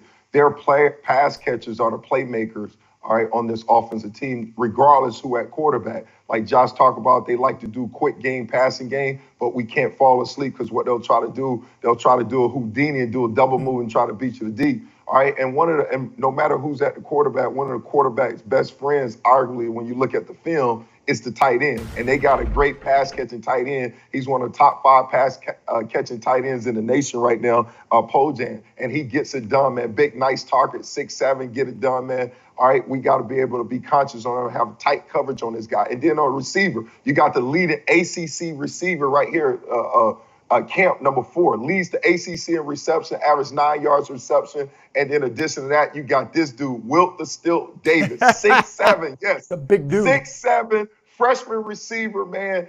Hey, he got moss. Get up. Is doing it, man. And we got a tough challenge. We got to shut this freshman down. I know last week we had another freshman that had a great game against us, and he's probably saying if he could do it, I could do it, because this guy here leads all freshman receivers in the nation. So we got to stop him. He's averaging 20.3 yards a carry. And so we got to make sure we got a sound cover. So our DBs got to be on point. And we've been doing a great job, but we got to continue to do that. At times we have brain farts, all right? So looking at last week's game, here's an example of what I'm talking about. When we're on, where our eyes are in the right place, and we got great eye discipline, we got great technique, we're able to get it done, right? But when our eyes are in a bad place, when you look at what happened last week, a lot of those stuff, I talked earlier about self-inflicted wound, had a freshman receiver, had over 100 yards, and a lot of stuff, not taking anything away from him. He's a good receiver, but some of those double moves, things like that, it's our fault. So go to the tape and you see what I'm talking about. So right now, here's a great example of eye discipline, what I'm talking about with Bubba. Bubba had a great coverage right here. Right now on that number 3, we're talking about our safeties on that receiver. Excellent coverage right there, man. When we got our eyes in right position, we can make things happen. Almost end up being a great interception. Just a pinky toe out of bounds, right? But, man, great job right there, man. But it all started with great coverage. And then Couch, we talk about especially same on number 3, outstanding. Hey, as soon as that receiver, hands in the basket right there. Look at him, get his hand in between the basket. Outstanding job. That's the tight coverage you need. And then right here, quarterback scramble, Al Blaze. Hey, man, eyes on his luggage. Great finish. Outstanding job. And those are things that we got to carry over to this game. We got to win those one-on-one battles against their playmakers at receiver. And if we can do that, we'll get it done. Michael, I've got you. Sort of on topic, but I'm just curious because since Josh highlighted the musical chairs of quarterbacks, as a defensive player, when you're preparing in the week, obviously you want to do what you want to do defensively, but you are keying in on certain players. So does it make the challenge tougher when you don't know exactly who the heck is going to be in there and from drive to drive, or does that not matter for defense?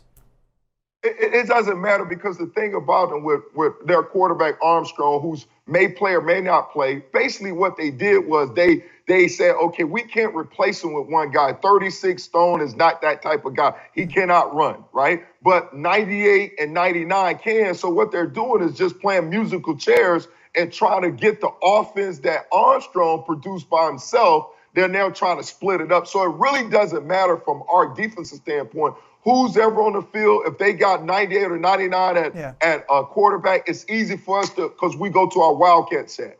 All right, regardless who's at the field, we're going to make them beat us with the pass. We're going to pack the box and make them run the ball and prove to us that you can throw the ball. So it really doesn't matter from that standpoint. No matter who's at quarterback, the game plan doesn't change. Virginia's going to run their offense regardless. They're just tipping their hand based on if 98 and 99 at quarterback, then now you know it's more run emphasis.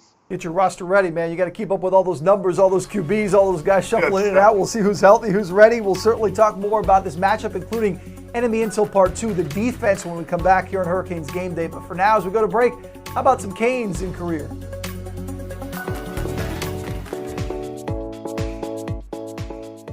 Dane, thanks so much for joining me today. What led you to want to go to the University of Miami when you were going through your recruiting process? Thank you so much for having me. I lived pretty close to home, and I've always been a huge fan of Miami. It's a great school to go to, not only for education, but a great history in athletics. So it was kind of a no-brainer for me to make that transition. And what are you doing now? Tell us all about what you were doing in your profession.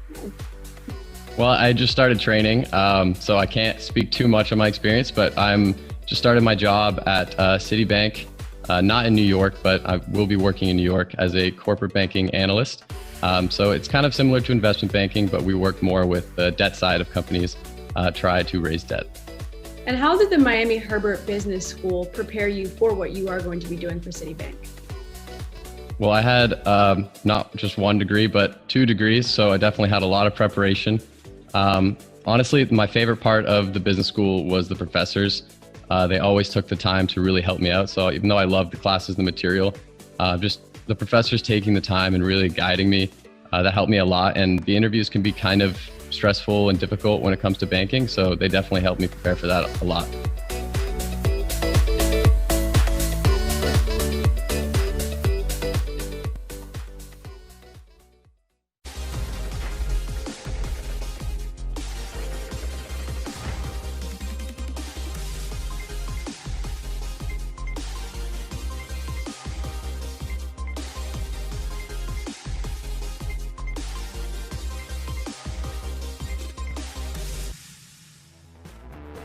All right, as we come back here, you see Miami players getting ready here on Hurricanes Game Day for their matchup at 8 o'clock against Virginia. What you won't see tonight is a handful of guys out. I mentioned Brevin Jordan in the last segment is out again with a shoulder injury.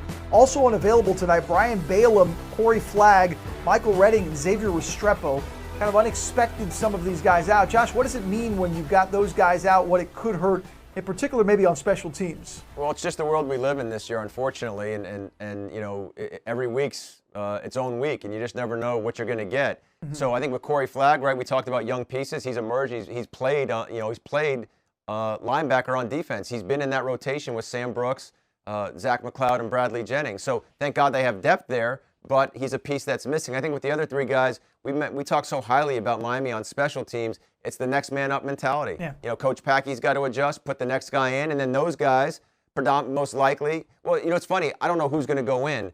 It could be an upperclassman or a freshman. So if you're an upperclassman, it's, hey, I got to do whatever it takes to win this game. I got to add on to my contributions and responsibilities. Or if you're a young guy like we talked about, this is it. It's my time. Yeah. It's my time, and it's time for me to help this team win. Something to look to tonight in the matchup against Virginia as we look to enemy intel part 2, and that's the defense. Michael, we turn to you with the defense, and let's talk about Virginia as a whole. We talked a bit about their offense, what they like to do. What's their scheme, style defensively when you look at it? Well, defensively, man, they're a 3-4 scheme, man. They like to attack. They love blitzes. They love blitzes the way Bubba Gump loves shrimp. They love middle pressure. They love out corner blitzes. They love safety blitzes. I mean, they're trying to blitz everywhere up front, and it starts with the front 7 with the killer bees up front. They got Braggs and Burnell, who's outstanding job leading the team with 3 sacks. And then their linebacker, the Fantastic 4, man, they getting it done. All right, right now you got Jackson right here, number 6, man. They send their linebackers, like I said, they love pressures. And then Taylor, number 7, he does a great job again to the quarterback as well. Right now, he's currently the only player in the nation who has over 20 tackles, 5 tackles for loss, 2 sacks, and 2 PBUs. So a lot of times, like you see, they're trying to eat, man, and they're doing a great job trying to get it done. And so we just got to be prepared. We got to protect. All right, everything starts up front with this front 7, and we got to do a great job protecting. And then once we protect, right, it's going to give us some shots on the back end. Now, on the back end, all right, when you look at it right here, once we get protection, all right, that's Taylor right there. I mean, I just love the way that dude play. All right, he's one of those do-everything linebackers, try to get it done. But what I was saying about their DBs as well, on the back end of DBs, right, this aggressive bunch on the back end. They're not pressing like Pittsburgh does, right? but they're definitely ball hawks. And you'll see based on the film, all right, how they attack the ball, all right, and they're led by their safeties, right? Number 29, all right, and number 28, right? Blunt and Nelson, they do a great job. This is Nelson right here, had 2 picks this game. All right, he's a guy you'll see him come blitzing off the edge as well. And then now they try to get things going. And then right here, number 30, Amos. So he's a guy that comes in on nickel situation, cover receivers. So you see they get their hands on the ball a lot. So we got to do a great job of winning those one-on-one matchups, right? Winning those things, make it happen. We got to be great with the quarterback as far as with his reads, not trying to force the issue like we talked about earlier, trying to do too much, right? Because they're going to give us some opportunities. As you see, we can't afford to have to turn the ball over because this is a great bunch on the back end, right? But from us, it's always about us, what I was just talking about. Because they're aggressive defense, because they like to take chances, right? We got to make them pay, right? When they're blitzing, like I told you, they're like bubble gum, man. They love pressures and they love all different type. You go to the film right here. Here's against last week against Wake Forest, right? Here, you got middle pressure. 2 linebackers blitzing right here, right? Man, with great protection, we got to make them pay. This is what I'm talking about. We got to make them pay. We got to do a better job of our receivers winning run-on-one pass opportunity. Same thing. They got corner blitz. All right, great pickup. Right now, we got to make them pay. All right, they're going to give us some opportunities. If they're aggressive enough to pressure us, then we got to make them pay. All right, we've been doing a great job on picking up corner blitzes. Here's the matchup I'm talking about, our receivers against their safeties, right? We got to get it done. Last week, it was a similar game plan, right? Pittsburgh defense, very similar. Same situation right here. We got pressure, got great pickup. We got to make them pay, right? And Pittsburgh got away with one because we were going to make this dude pay. But look at it. He's get there early. Here's our guy. Right? And right now, we got to make these guys pay, man. Yeah, and you hey, know, Mike, you're good. You're good, Mike. I was calling for the flag. What was happening? What's going on, baby? Sorry, I was calling for the flag on that piece. You got the official coming at him. I heard something. I'm like, what's happening? You're good. I'm sorry. I'm sorry. That's a football player mentality. You're always ready. You're always looking at your surroundings, man. You're ready for whatever's coming your way. I'm curious, you know. Hey, I was looking like him when he was looking for the flag. Where's the flag, baby? I love it. Always prepared. You too, Josh. I think I put on my Canes fan homer hat on. You know, where I'm kind of thinking, who is going to step up and make those plays? Mike talked about making them pay at receiver. Let's face it. We talked about it last week. Miami receivers haven't made a lot of teams pay per se so far this year. At some point, that's got to change, especially in games like this where the opportunities will be there. Well, here's what I like. Here's what I like how the coaching staff addressed that. Right? What has every former player said about playing at Miami? Mike can address this too. The best competition's on Greentree. And what did they do this week? They opened the competition. They said best man wins. Right? I don't care if you're a senior, a junior, a freshman, redshirt freshman. It doesn't matter. How you perform this week, how you perform on the practice field, that will dictate who plays on Saturday. And look, there's no sugarcoating it. The coaching staff knows. It's been well documented. These guys and players need to step up. But the thought process is also they just need one play, one big play, just something to kickstart the offense and kickstart that room so that it can start moving in the right direction. But on the flip side, if I'm looking at it from the player's perspective, right, if I want to maybe frame it through their lens, think about what they've been through the last few years. The wide receivers in that room, they've had 3 different coaches. That's hard.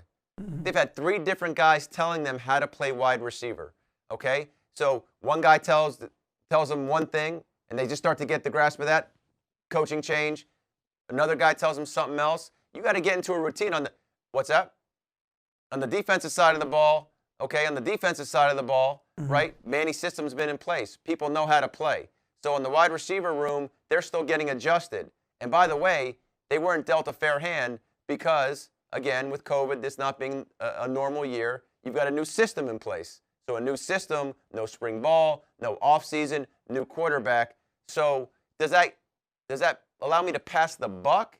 Is that an excuse? No, they have to play better. But at the same time, I think we can maybe rationalize and understand, in part, why they might be struggling. Yeah, there's certainly validity to that, and I think to Michael's point as well, I think there's certainly going to be opportunities tonight for someone to step up and make those plays. You know who would love to see it? That's wide receivers coach Rob Likens. We know he would love to see that, and we love to see the coach mic'd up right now. Feely, I'll be in later on for my 2.5-hour arm workout. Yep, yes, no problem. Just like I do every day. Hey, fingertips over top of the wrist. That's all you got to get. It doesn't have to be high. Just get it across. Yeah, you want it here, not here, right? So you got to bend the knee, which I wish I could bend my knee right now. Blocking for that. It's a bubble. Oh, you're talking. I thought you were Jeremiah talking to me. Right there. It's perfect. You mean this? You know what that does? Gets rid of all distractions, and I can just look at the shoulders. I put my fingertips over top of their shoulder pad like this, and I watch their shoulders if they pop up, give any indicators. Let's go. Keep thinking. Great practice today, okay? Be a leader. Go out and get it, man. We got to have a great one. What? That's Silver Fox. That's Silver Fox right there. What's wrong with my hair? Yeah, go ahead. Oh, God, yeah. No, they ain't gonna remember. One of those, what do they call those things? All kids. Yeah. You gotta hit this field like Braveheart, baby. Let's go. Yes, there you go. Good route. Good route. Excellent. Nice. Down the orange line. Good. Tight turn. Nice. Punch. That's it. That's it. Good, Mike. That's a good rope. That's what we're looking for. Right there. Go, go, go, go, go. That's it. That's it. Get it out there. Get it out. Get it out. Get it out. Up, up, up. Shoulders gave it away. Keep coming back! Keep coming back to the quarterback! Keep your shoulders down, Keyshawn. Get through. Do our drill. Through. Pop, pop, pop, pop. Now come on back down. That's it. That's it. Amanda, what do you think about Coach Diaz? He's a phenomenal human being. He's outstanding.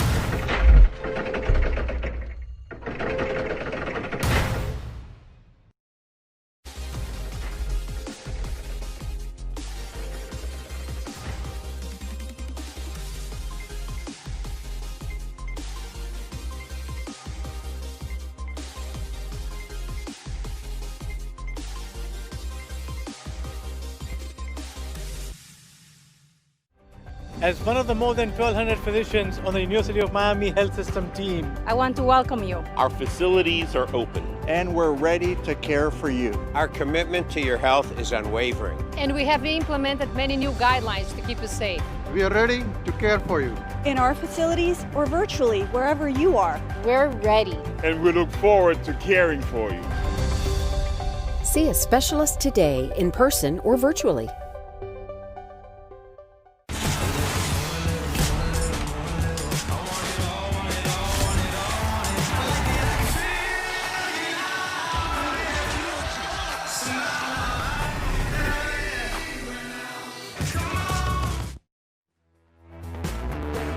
De'Aaron King leading the way for the Miami Hurricanes tonight. The Canes quarterback has been such a big part of Miami's 4-1 start, their success early in the season, and hopefully some success tonight inside Hard Rock Stadium. With another ACC opponent in town in Virginia, as Miami looking to move to 5-1. Will Manso, Micheal Barrow, and Josh Darrow here. We're taking you up to the top of the hour. Hurricanes football there from Hard Rock Stadium. But we've got the part of our show that we like to call Rings or Chains, and it is not only our opportunity to kind of test someone on what they can expect tonight, but test a special someone, an alumni who has been a big part of the University of Miami football program. Every week we get to talk to one.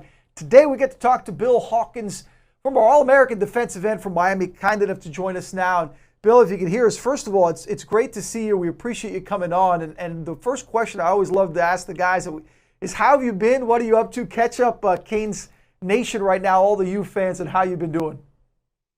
Well, I'm doing pretty good. You know, I got a family now. I got a bunch of kids to take care of. I went to law school at a school that will remain unnamed because I had to pay for it.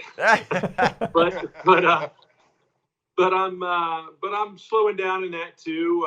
You know, I'm 54 now, so that happened to be the number I played with at Miami. And yeah, you know, everything's great. Kids are going off to school and college pretty soon, so everything's wonderful. Great to hear. Great to hear. Hey, Bill. Hey, man. Hey, good to see you, Kill Bill, man. How you doing, buddy? I'm doing fine, Mike. How are you? Hey, man, I'm doing good, man. Hey, Bill, man, you had a fabulous career at Miami.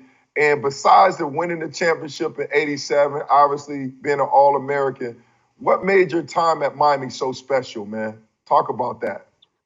It's the guys, you know what I mean? It's the guys. I knew there was something special. I went to the first national game against Nebraska. That was back when a high school kid who was playing ball could actually go to a bowl game.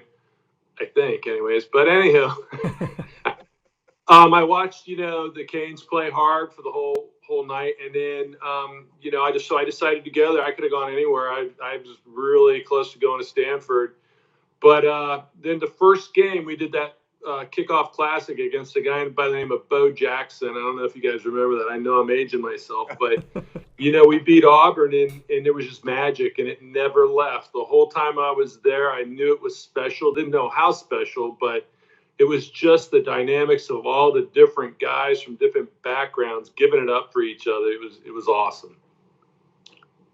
So, Bill, you kind of segued into what I wanted to ask you. Jerome Brown, rest in peace, just legendary player and personality. Can you, for air, a good Jerome Brown story or two? Oh, my goodness. Well, since the statute of limitations is long past from everything that we did on the 86 team. Now, Jerome was a force. I mean, that's all there is to say about it. Obviously, a great football player, could just take over the game if he wanted to, but he was also a big teddy bear. I mean, I was lucky enough to play next to the guy. So any tackle I got in the 86 season, I owe to him because nobody tackled me. They were doubling, tripling him. He's just a great guy and had your back. There was a guy named Kevin Fagan before me, and I remember those two were big buddies. And Jerome, I mean, just a great player, wouldn't take any garbage, I'll tell you that. He did give it out, though. But all I can tell you about Jerome, and I did go to his funeral, and it was sad as could be, but I left uplifted. His life was spent doing what he loved to do and doing it well. Legacy of a great Cane, and certainly so many that you got to play with, and one yourself as an All-American, went on to the NFL career, as you said, now working in the legal realm. And but here's the time to put on your, I guess, your Alex Trebek. We ask the questions, whatever, maybe kind of a little game show kind of feel to it, because we have something we call rings or chains, Bill. And basically, it's offense or defense. You got the touchdown rings, you got the turnover chain. So we ask you a question of what you think will happen tonight, and kind of see if you could predict. So let's go with question one. We'll show you how it works. Let's do question one, see how you feel. Tonight, what is more likely to happen in your opinion? What do you think will happen? A Miami wide receiver will have 100-plus yards receiving, or a defensive player will create 2 turnovers in this game and get that turnover chain twice. What are you going with, rings or chains? Come on, Bill. Come on, baby. Yes, both, man. Why can't we have both? Come on. We want to see both in a perfect world. The guys in the back don't know what to do. The crib. Spoken like a true lawyer. Spoken like a true lawyer. Yeah, you got to do that. I mean, if we're going to go one way, it's going to be defense. But I can see both of those happening. Easy. Yeah, we'd love to. And one of the things we talked about, Bill, during this show is, the Canes receivers obviously have to get it going, make some big plays. It'd be nice to see a Canes receiver tonight have a 100-plus game and those defense create those turnovers. Now, this is almost a secret. I have not seen question 2, so why don't we put up the graphic first so I'll know exactly what question 2. I don't want to screw this one up. All right, here we go. Here's your ringer chain. Bill, is Will Mallory going to score 2 TDs tonight? We saw him get one the other day. This kid is special. Big tight end. Brevin Jordan is out again tonight. Or will Al Blades, keeping that Canes tradition, have 2 interceptions? What do you think? I'm going to go with Blades with the 2 interceptions. He's a great player, and again, I hope everything works out on both sides of the ball, but it's a turnover chain, man. Yeah, you go with the defense. And I guess to keep in rhythm, I mean, you're a defensive guy, and if they're going to be, you said somebody's going to create 2 turnovers, why not Al Blades? I kind of go with you on that one. All right, Bill, the last one. Let's put it up so we can all read it together and see what we got here. Rings or chains? Cam Harris, who we highlighted earlier, is such a talented running back for Miami. Will he score a rushing and a receiving touchdown? Remember, he got a receiving touchdown last week. Or will this defensive line just go nuts tonight and get 6 sacks and make you and all the other great Canes of the past very proud of that defensive line? Let me tell you something. This defensive line is no joke. I mean, they are talented. I couldn't hold their jockstrap. They're so good. I think 6 sacks is doable tonight, and I think they're going to harass the hell out of the other quarterback. I mean, it's ridiculous how good those guys are. I hope they don't get to see this before the game. Spoken. That's okay. We'll keep it here. Spoken like a true Hurricane. Oh, what happened? Oh, we almost had a turnover. We almost had the turnover. That's okay. Turnover chain, and we got it. We got the chain out there. Listen, Bill, it's so good to see you, and it's always great to catch up with guys. There's something about this U family, though, isn't it? That when you bring back those memories, these stories start going, and it could go on all night, right? Well, yeah, but it's really hard to do on-air stories because there's so many other stories that just need to not be told. But no, it was fun. It was the best time of my life, with the exception of my marriage and my kids. Okay, hon? Thanks. But yeah, it was just special. It was magic. And Miami's a magic city, so it was awesome. Yeah. And, listen, we talk about it every time. What's great to see, too, is you went on to an NFL career. You've obviously a beautiful family and a great career. So it's just great to see what the University of Miami makes of young men into grown men, into successful men in the business world. So, Bill, thanks for the time tonight. Enjoy the game and go Canes. Thanks, Bill. My pleasure. Thank you, guys. See you, Mike. You got it. All right. Thanks, buddy. Bill Hawkins with our rings are changed tonight. We're not done here at Hurricanes Game Day. When we come back, we got Mike's keys to the game. Josh, you ready to rattle? Oh, yeah. They're coming your way right after this. Are those janitor keys?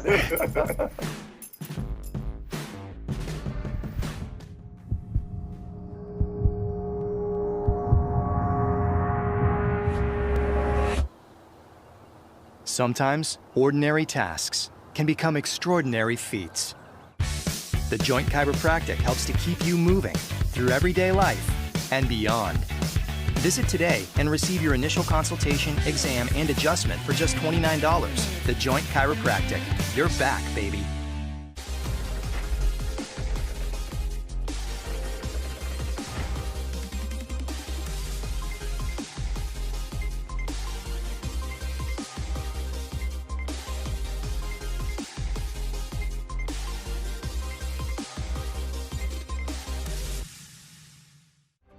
As one of the more than 1,200 physicians on the University of Miami Health System team, I want to welcome you. Our facilities are open. And we're ready to care for you. Our commitment to your health is unwavering. And we have implemented many new guidelines to keep you safe. We are ready to care for you. In our facilities or virtually, wherever you are. We're ready. And we look forward to caring for you. See a specialist today, in person or virtually.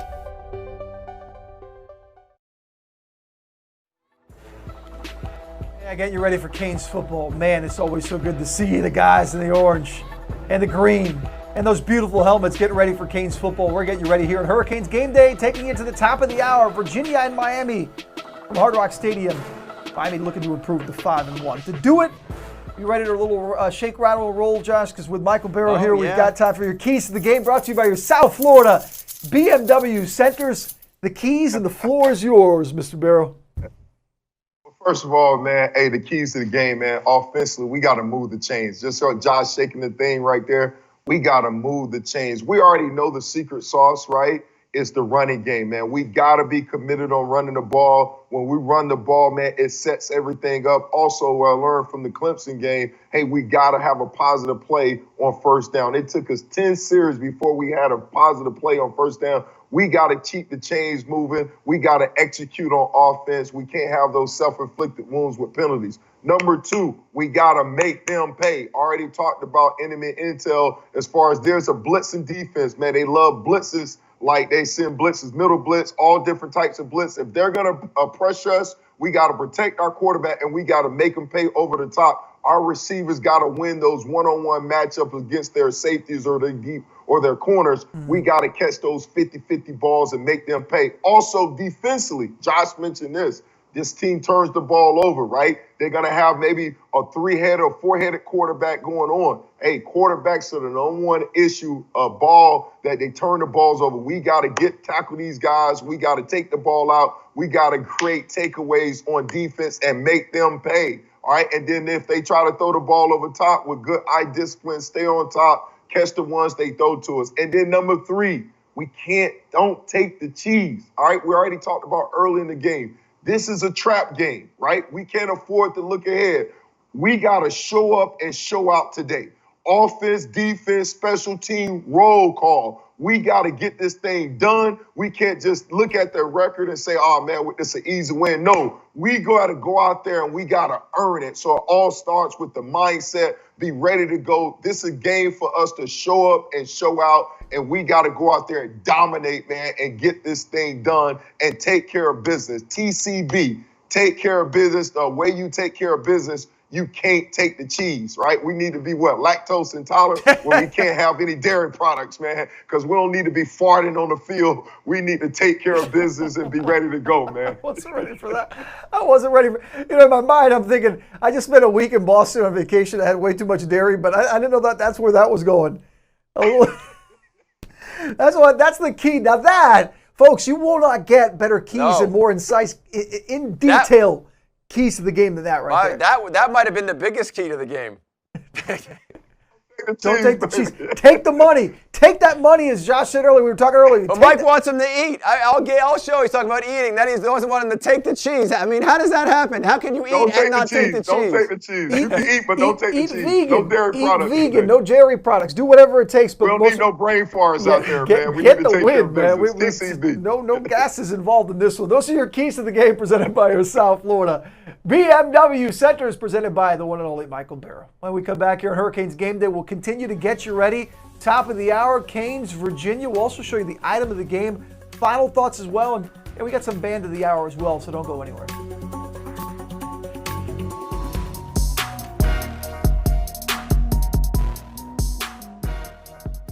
King to throw. Again, lets this one fly. Harley's open. He's got it at the 10, at the 5. Harley spins into the end zone. Touchdown, Miami. 38-yard touchdown for D'Eriq King. Miami leads it 20-6. D'Eriq King brought the imagination, and Harley brings the rocket fuel.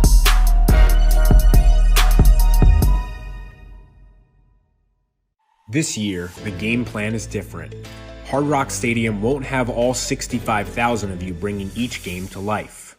But that can't stop you from making your presence as a Canes fan known.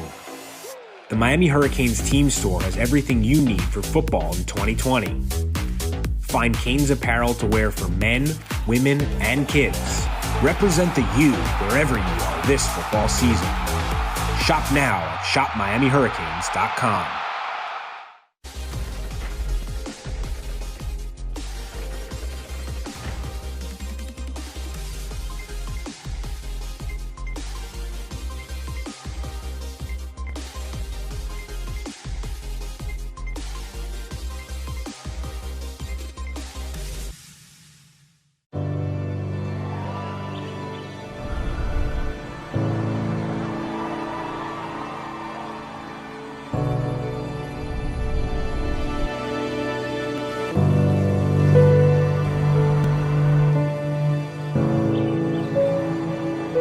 We understand your passion to play, your love of the game.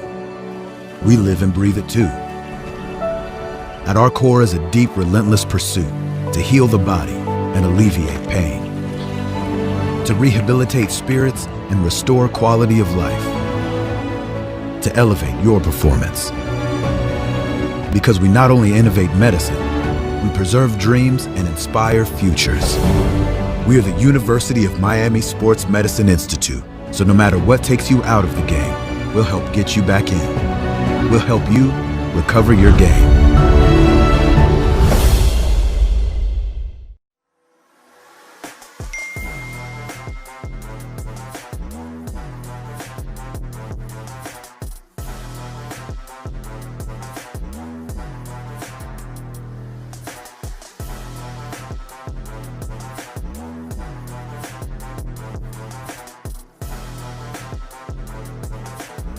Download the new Miami Hurricanes app today for the ultimate Canes fan experience.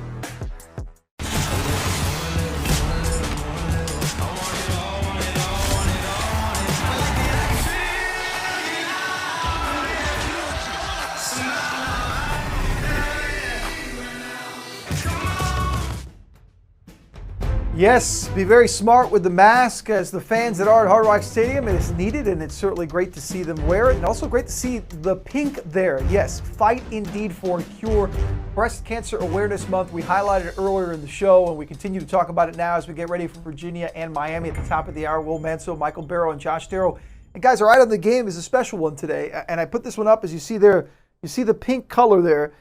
All because of Breast Cancer Awareness Month. So cool to see this shirt. Very comfortable shirt is our item of the game. You can go and get it. You can available in store or online at shopuofmiami.com. At shopuofmiami.com. really comfortable shirt. Really, really cool shirt. But I love to see, as much as we love the green, we certainly love the pink as well when it comes to the message of breast cancer awareness. And guys, we talked about earlier, we heard from Cassandra King, De'Ara King's mom, who is a breast cancer survivor. She has battled that. It was so incredible to see, a big reason why De'Ara is the young man he is. So go ahead and buy that in-store, online at shopuofmiami.com and represent, not just in the month of October, which is almost done, but throughout, wearing that pink for breast cancer awareness. Guys, as we're aware of what's going on in the country, we talked earlier about the big picture and the storm tracker. Some crazy stuff going on in the country today. Josh, what did you just hear is happening in the college football? So Michael, Indiana, unranked, beat number 8 Penn State. Oh boy! In overtime. Oh boy! Yeah, I just wanted to mention that about those rankings for the teams that haven't played yet. I just wanted to pass that along. Well, hey, and that's what I told you. To me, it don't matter, man. It's not an election where votes count at this point. It's all what happened. You got to play the game so they can rank them as how they want. But this is why we play the game, right? And so stuff like that, what you're talking about, the point you're trying to make, hey, man, they haven't played. They should be ranked in a high like that. But, hey, it'll all sort itself out, man. They took that L, took that loss, and that's a bad loss right there because, like you say, Indiana wasn't ranked. So that's what I'm saying.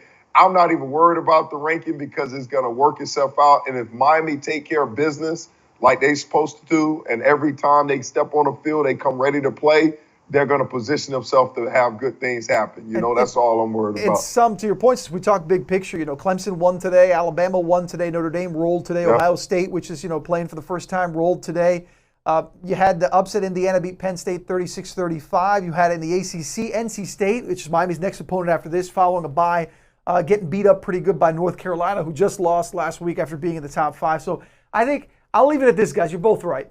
You're both right, and in the end, none of it will matter because if the team that keeps on winning, they're going to be standing there. And if you're Miami, you hope that you're standing there in an ACC title game with a chance to get some revenge against Clemson. All right, and if they do so, you always love to hear the band of the hour, Frost Band of the Hour, and we got a chance to listen into them there in that Hard Rock Stadium to get us ready for some Canes football tonight.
Hey, Hurricane fans, it's time to show your spirit. Give me an M. Give me an I. Give me an A. Give me an M. Give me an I. What's that spell? Who's gonna win?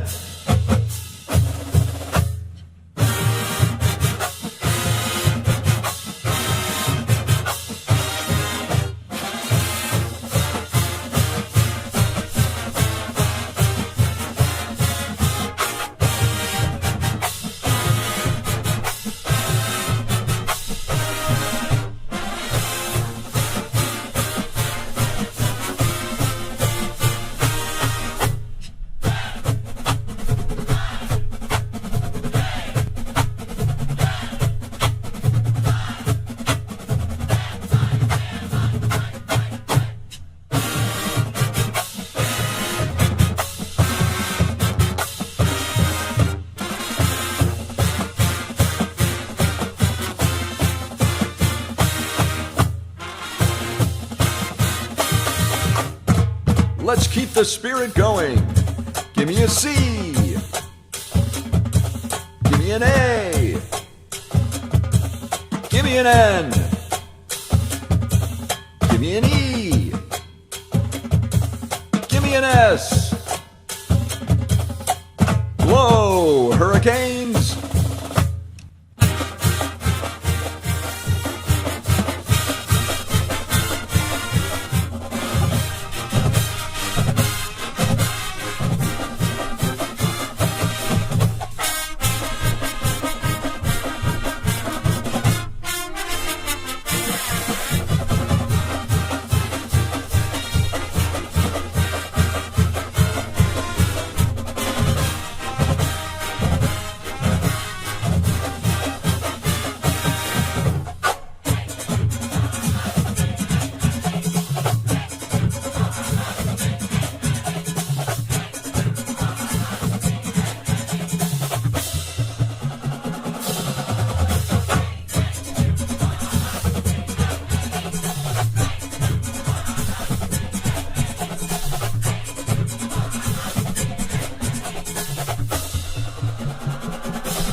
We understand your passion to play, your love of the game.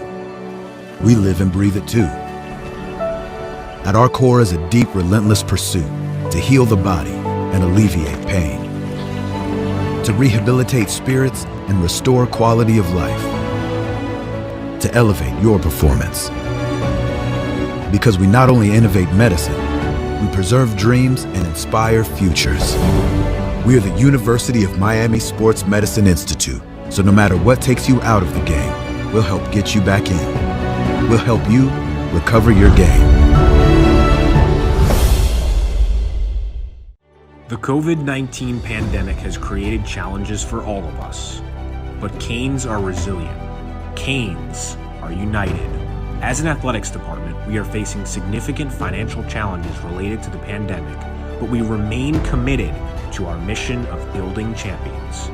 We stand united in support of our young men and women and launched the Canes United COVID-19 Relief Initiative. Show your support of the Canes by making a gift today at umcanesunited.com. This year, the game plan is different. Hard Rock Stadium won't have all 65,000 of you bringing each game to life. But that can't stop you from making your presence as a Canes fan known. The Miami Hurricanes team store has everything you need for football in 2020. Find Canes apparel to wear for men, women, and kids. Represent the U wherever you are this football season. Shop now at shopmiamihurricanes.com.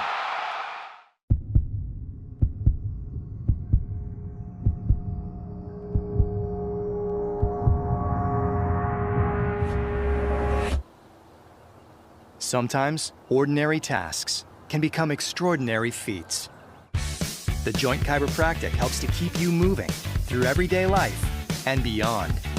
Visit today and receive your initial consultation, exam, and adjustment for just $29. The Joint Chiropractic. You're back, baby.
This is the way we always end the show, and that's with the Miami Hurricanes ready to put on a show and come out of the smoke. So as we prepare here to wrap up Hurricanes game day and watch some Canes football, Michael, final thought on what happens tonight, what needs to happen tonight for UM?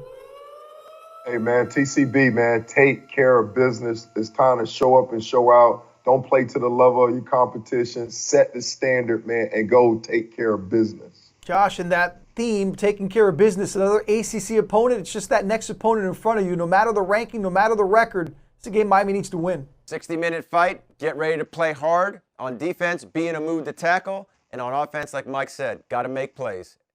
Canes have been making plays to start off 4-1. If they start off 5-1, the luxury, as Michael said earlier, it's so nice to go into a bye week and be 5-1. Hopefully get some guys back, including Brevin Jordan, who, if you're just joining us here on Hurricanes Game Day, he is out tonight, the second straight week with that shoulder injury.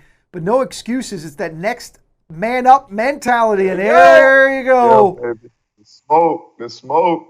Out of the smoke. And if we need to recreate it, out of the Lysol and whatever we need. We've got. I need some smoke over here. I'm ready. Let's go. We got to ship the smoke out the box. We do. We got everything ready. So Hurricanes football coming your way. We hope you enjoy the action. We'll see you in a few weeks back here at Hurricanes Game Day as Miami tonight inside Hard Rock looks to improve the 5.